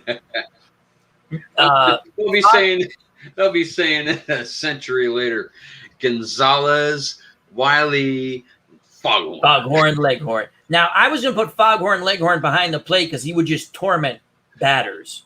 But No. no, You First want to base. catch? You want a catcher that's going to disrupt the hitters? that's There's a- Foghorn Leghorn. No. It's Pepe Le Pew. Oh, Do I got to do Good all call, the thinking? Dave. Good call. Pepe Le I was Pew. I don't thinking even of him like as a baseball. pitcher. Oh, Come with me to the batter's box. We will If you make put it- beautiful music. If you put together. Pepe in the pitch, What- I we wish could put junk on the ball. that is the smell? awesome. I'm gonna come up with a spread, like Wait. little And characters. he pops it up foul behind the plate. Ba-ding, ba-ding, ba-ding, ba-ding, Yeah. ba-ding, ba-ding, ba-ding, ba-ding. Pepe Le Pew is under, and then he makes the catch, and he looks at the cat in the stands, going, Mademoiselle, I will see you after Or he the goes, game. or he goes into the first row and he catches like, "Oh, mademoiselle," Yeah. and I may, or he drops the ball because he's too busy caressing. That would be awesome. Music to Gazelle. Oh my God. Marvin the Martian. He'd be on the team. He's got to be the owner. He'd be That working gun on that's trying to gonna make those. destroy the world. Yeah. Fenway Park is blocking my view of Venus. What happened to the earth-shattering kaboom? There's no Earth-shattering kaboom. Yeah, Okay. he'd make a good owner. Yeah. You But, forced me to use force. you know what, Dave? The Pepe Le Pew one's awesome because he would disrupt things. Oh yeah. That would Imagine be. somebody coming in from third, and he's got to run into Pepe Le Pew. With the tail left out. No. Did you ever see the first? I think it's the first time you see Pepe Le Pew in Looney Tunes where he's doing the French thing, and then his wife shows up and she's got the rolling pin, and he all of a sudden he no longer has a French accent. Marge, she had something in her eye. I was just out there, and she has like all these kids behind her, and she goes. What can we put the vulture? Ooh, I like the vulture. Oh no. Maybe he's like the third base coach. Yeah. Do I go? Do I go? Don't tell me. Don't tell me. Don't. Do I go home? No, you stay right here at third base. Don't tell me. I like that. What about using him as the DH? Because that's all he could handle. I think a third base coach would be great. I like third base. Yeah. The DH, again, power hitter. Let's think this out. I'm trying to think of The Crusher. The Crusher. Yes, The Crusher. the Crusher. Just passing by. Remember when he goes, "Hey boy, hold this for me." In Yeah. the big swing, and he hits him with the freaking boulder. With the Whoop-a. that's either the wrestling one or the boxing one. I Mhm. can't remember which one. That was freaking Yep. funny. Oh, gruesome gorilla. That's. I think we're going to go with the Crusher. Ooh. We'll have a lefty-righty split. The Crusher Yeah, against lefties, the gorilla versus righties. I like that. Now we're thinking, people. Here, Slowpoke Gonzalez coming out of the Slowpoke Rodriguez coming out of the bullpen. I could see him as a knuckler. Oh yeah. A I could closer. see him as a knuckler. We You might don't have need to golf throw cart to bring him hard out. when you got the knuckleball. That's The true. knuckleball, it comes in nice and slow. Then it does this. It goes off. That's still the best. Oh, like that slow pitch that bugs through that one time. One, two, 1, 2, three. 3, you're out. 1, That 2, is 3, so- you're out. That is one of the best cartoons ever. 1, 2, 3, you're out. Mhm. Bugs Bunny, let's see the sport. He never did football. I don't recall him doing football. He did boxing, he did wrestling, he did baseball. I can't remember. I can see him in like an older Leatherhead's football uniform in a cartoon, but I can't remember. Yeah, the I think particulars. so too. Yeah. I can't remember the particulars of that one. I can't. Oh, Yosemite Sam. We forgot Yosemite Sam. As Bears Den says, where's Yosemite Sam playing? You know what? I like him as the manager. He's the mascot. The mascot? No, the manager, because he's a fiery kind of guy. Oh yeah. I thought Muggsy was the manager. Then he could be Muggsy should be, well, not Muggsy, the boss. He could be the owner. I know we were going Marvin the Martian, but, but you're right. No, but he could be the manager. Yosemite Sam could be the bench coach / player. I was gonna do He-Man next, but they're all steroid heads, and it don't matter. What if we the bench coach could be the Witch Hazel. Or Granny. Witch Hazel. Then the classic Abracapocus. Yeah. Hocus pocus. You wouldn't hit the umpire. Walla Walla, Washington. Yeah, you wouldn't hit an umpire with glasses, would you? Great cartoons. Elmer Fudd is right field. Elmer Fudd's right field. Yeah. Elmer Fudd's in right. Oh, Muggsy could be the GM. I like that, John Wise. Hello, John. Hope all is Hello, well. John. Going on. Granny is the trainer. Tweety Bird is our scout and steals signs because it's a bird. So that's what. We're gonna play a little Houston Astros style baseball. But anyway, I thought I heated down the middle. I did. I did see it heated down the middle. remember when Sam had the Yankees at gunpoint in the dugout? Not any of you Yankees gonna leave this field. That was when they were down. They were doing the whole Civil War. That was good. I remember that was a good one. The Yankees come to Chattanooga. Yeah. Anyway, boys, thank you very much. Now, people starting to jump back in the chat again now, as I was gonna leave. But what did we say? We've gone 2.5 hours. It was a lot of fun. Next time we do this, I'm going to actually put together a little spreadsheet with the players we did, and we'll see them, and then we can move them around. That was fun. That was I want to do He-Man, but I can't remember all the characters, and they're all kind of muscle heads and possibly into alternate lifestyles. That they did that on.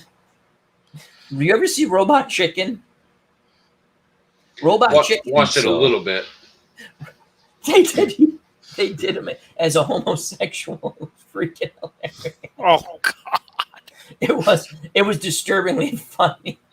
Wow. Anyway, that's Robot. Kind of like Eddie Murphy and the Honeymooners, kind of disturbing. Yeah. Not like some freak coming on a chat and doing the carbon freezing scene with the Muppets or anything. You know? No. Yeah, we wouldn't have something like that on here. No. Nah. Mm-mm. Steeler fan 1933. People's and Patriots houses shooting cast stones. Easy on my Astros. Well, the Bucks are going to join that category because a lot of people are complaining about Brady coming out with the MCL, saying, "Oh, I had a bad MCL." Well, you didn't put it in the injury report, so Bucks are going to be in trouble over that. And Barbaric cartoons versus Looney Tunes. But Al, to be fair, yes. It is. I don't know about you, but I find it's real difficult to pick up stones with Super Bowl rings on every one of my fingers. It is difficult. So you can't pick, let alone throw it. I mean, you have so much hardware; it's really hard to pick them up. Those stones. All righty. And on that note, we go to Chris, Stratomatic, Delaware. Check out his wonderful channel. Chris, thank you very much. Thank you for providing the singing and the Kermit the Frog, which you do excellent. And, voices. They're all in my head. Sometimes they get out. That's all right. Hopefully you'll be back soon. Let's not take big, long hiatuses on this stuff. Nope. I look forward Everyone to it. enjoys this stuff. Yeah. So, again, congrats on 1,000 subs. Thank you. Check out Chris's channel. They seem like daily uploads now of you driving to work. And a couple of games over the past couple of days. So, I'm in a little bit more of a doing things with the content and everything. It'll ebb and it'll wax and it'll wane. But Are we going to see you and your brother again doing a video stream? I'm really hoping to wrangle him down here and recreate the very first sports simulation game that he or I ever played, which was on Christmas Day in 1987. We got football? 86 APBA, and I had the Broncos and he had the Cowboys, and I beat him 29-24. So that would be fun. That game. Yep. Excellent. Thank you very much, my friend. Yeah. Big Pauly, you're up next. Well, I just hope everybody stays safe in these coming weeks and months ahead. We got the HTBL, the HTFL coming back September 6th, Grand Slam Wrestling every Saturday night at 7, and a few other projects here and there. Awesome. And again, Big Pauly's YouTube channel and Facebook group page provided in the chat and on the page. So check him out. Thank you very much. Uncle Dave Gardner. First, congrats to 1,000 subs. Second, congrats to 100 episodes of Digital to Dice. Make sure I get. Yeah, that'll be coming up in a couple weeks. Yep. Ron myself, and the feedback has been unbelievable this second year. And like I say, we did the PayPal and the Venmo to try to help cut defray the costs, and people have been great again this year, helping with the show. So yeah, it's been humbling. I mean, 2 years. Who would have thought? We got through 2 years. We're going to be working on year 3. We're going to have 100 episodes, and people are helping us pay the bills, the Spreaker bills and the StreamYard bills and whatever else bills we have for the show. Again, if someone can donate, it's nice because we all provide something, but that is a unique podcast. I only listen to that one. I've listened to a few other podcasts here and there, not with that subject matter, but it's very unique to the community. And I think very helpful to the community. That's not the word I wanted to use. As I keep scratching right here, I have like a Leonid. What was it? Brezhnev? No. What was the other guy? What the hell was that? Yeah. The guy with the red thing on his. I can't think of his name. The Soviet premier dude. Anyway, Gorbachev. I got scratched. I got a Gorbachev on my forehead. No, it provides a wonderful service, and it's still not the right word. It's really fun, and the information you get from digital to dice. It goes outside of videos. It's a good focal point. Yes, it's a good focal point. And people look forward to it. And Chris and Pauly provide wonderful content also. And a lot of members in the community provide a lot of content. And then we have our other wonderful members in the community. They might not provide content, but they come and they enjoy our chats, whether it's these. I'm going to do these more often. I might not do them every Saturday because maybe Dave's doing one and I jump on there. Maybe I go on Pauly's channel and we do one there on whatever. Maybe Chris wants to do one. But I will be doing these more. I know I say this, but I want to because people do enjoy them. We get whatever we get in the chat. And it's something we enjoy doing it because as members of the community, not only are we bringing people in and we're all hanging out and having a good time, but we get to interact amongst ourselves. Yeah. And this is cool. This is special. And once we get back in what I do, because it's not always sports sim stuff. I like to have Chris on because I think of bizarre things for Kermit. And it's fun to me. We're going to do more of these. Dave does wonderful ones. Dave, anytime you want me on, I would come. I'd love to come on. I'd like to have Pauly and Chris come on a lot, and Dave, you too. Again, I know your schedule's your schedule. To me, this is fun because I like when you guys start talking about things, and I just have things in my head, and I start bouncing ideas off in my head and go, and we just talk about stuff. That's the way I do it. It's not for everyone. I get that, but this is the way I do my chats because I like to talk to the chat. It's just fun. I enjoy spending my nights on YouTube with the community. It's fun. Whether I'm streaming or whether I'm watching and chatting. You go on at night. It's like, what am I want to watch on TV? There's nothing. I'd rather sit on here on the computer and either play my game or watch someone else play and chat. And it's just I enjoy this more than TV. I do too. Here's my point. And I'm probably going to ramble slightly, and I apologize. No. But actually, I don't apologize. This community is a community. Okay? Yeah. I look forward to seeing people's videos. I look forward to seeing people's chats. I look forward to people coming into my streams, or I go into someone's. What Dave just said, I do this. Now, because I'm wired, and I don't have to go to work tomorrow. And to me, life is short, and I'm going to play games, and I'm going to enjoy, because then real life starts. Well, real life is always with us. I shouldn't say that. But real life is going to start on Monday again. And that's where you sit there and you grind or you do what you have to do. And I think we all do what we have to do. At least I know, I know Dave and I know Chris and Paul. Whatever we have to do, we do. Dave said it well. Chris said it well. Pauly will say, it's fun. It's something I look forward to. Things have changed since I started doing this because no one did chats like this. I don't recall these. And what happened was now people jumped in and we show we can have fun. And you can have fun in the sports streams. These are games. We're enjoying it. We're having fun. What I think the big thing is, Al, is like between the podcast and what everybody does and then your chats, we get to talk about a hobby that we're really passionate about. Yes. And this is our water cooler because you can't go into work. I can't go into work and say, you wouldn't believe the game. I played the Bruins and the Rangers, Stanley Cup Final 78, and people are going like, what the hell are you talking about? So I can come on to here and like the bumblebee in that video, you find all the other bumblebees and you fit in. You fit in. What was that? All I can say is my life is pretty strange. You know that song there? Uh-huh. Yeah.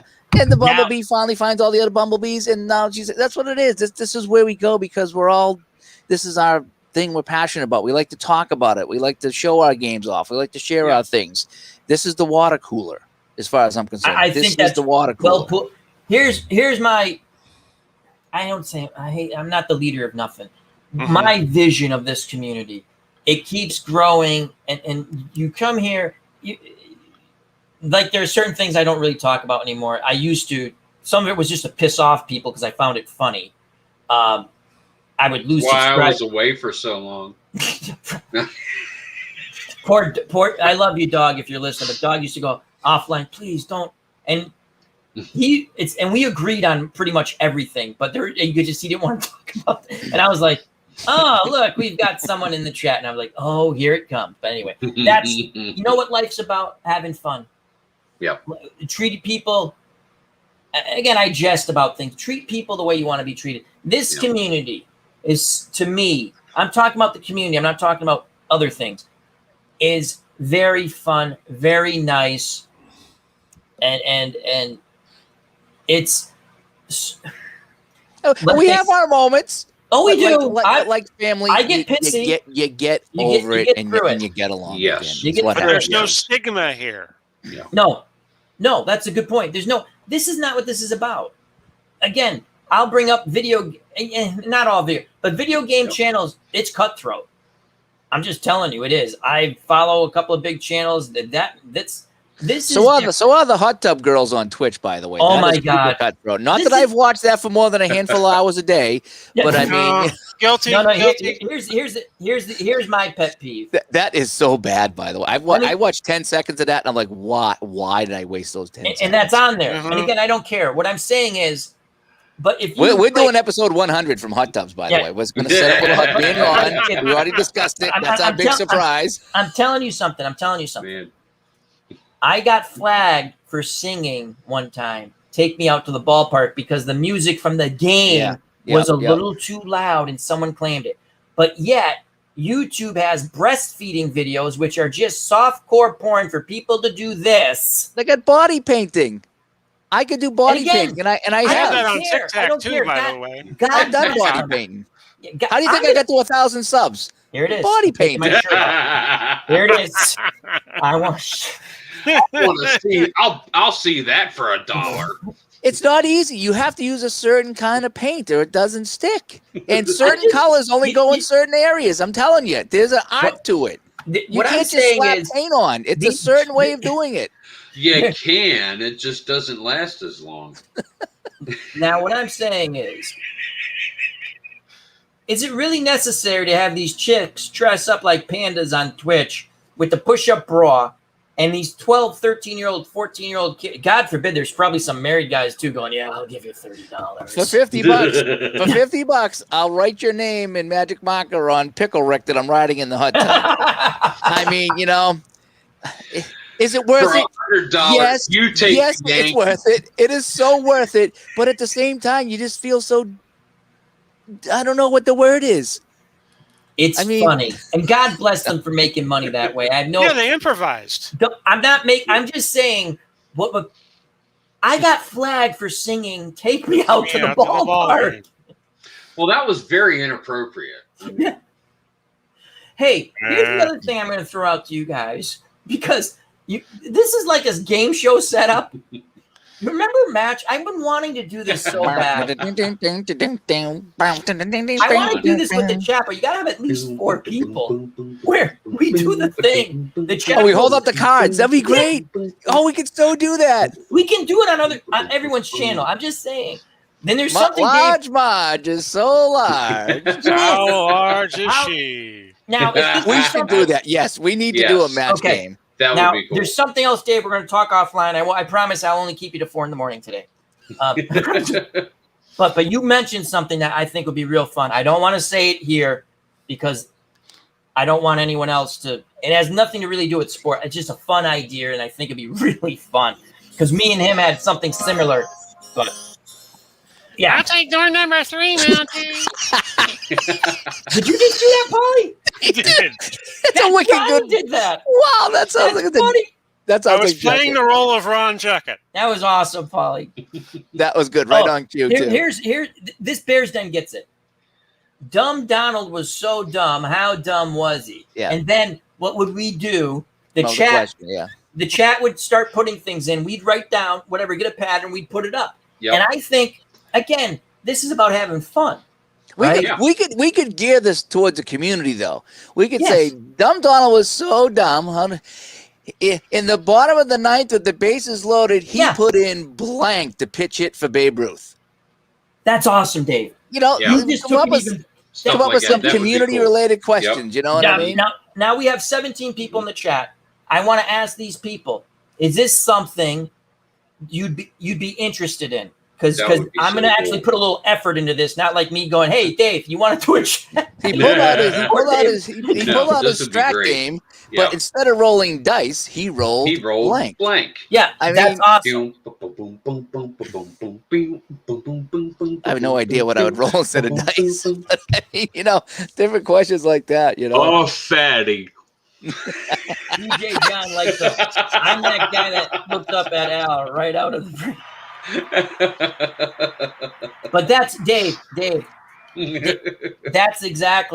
That's what I mean. And we'll plan it out. We will plan it out. yeah, this That is would be something cool. we got to plan out. I can't do Yeah, it 'cause half-assed. you got to have questions. We have to get the questions all in order, and then we could do it. I mean, yeah, we could.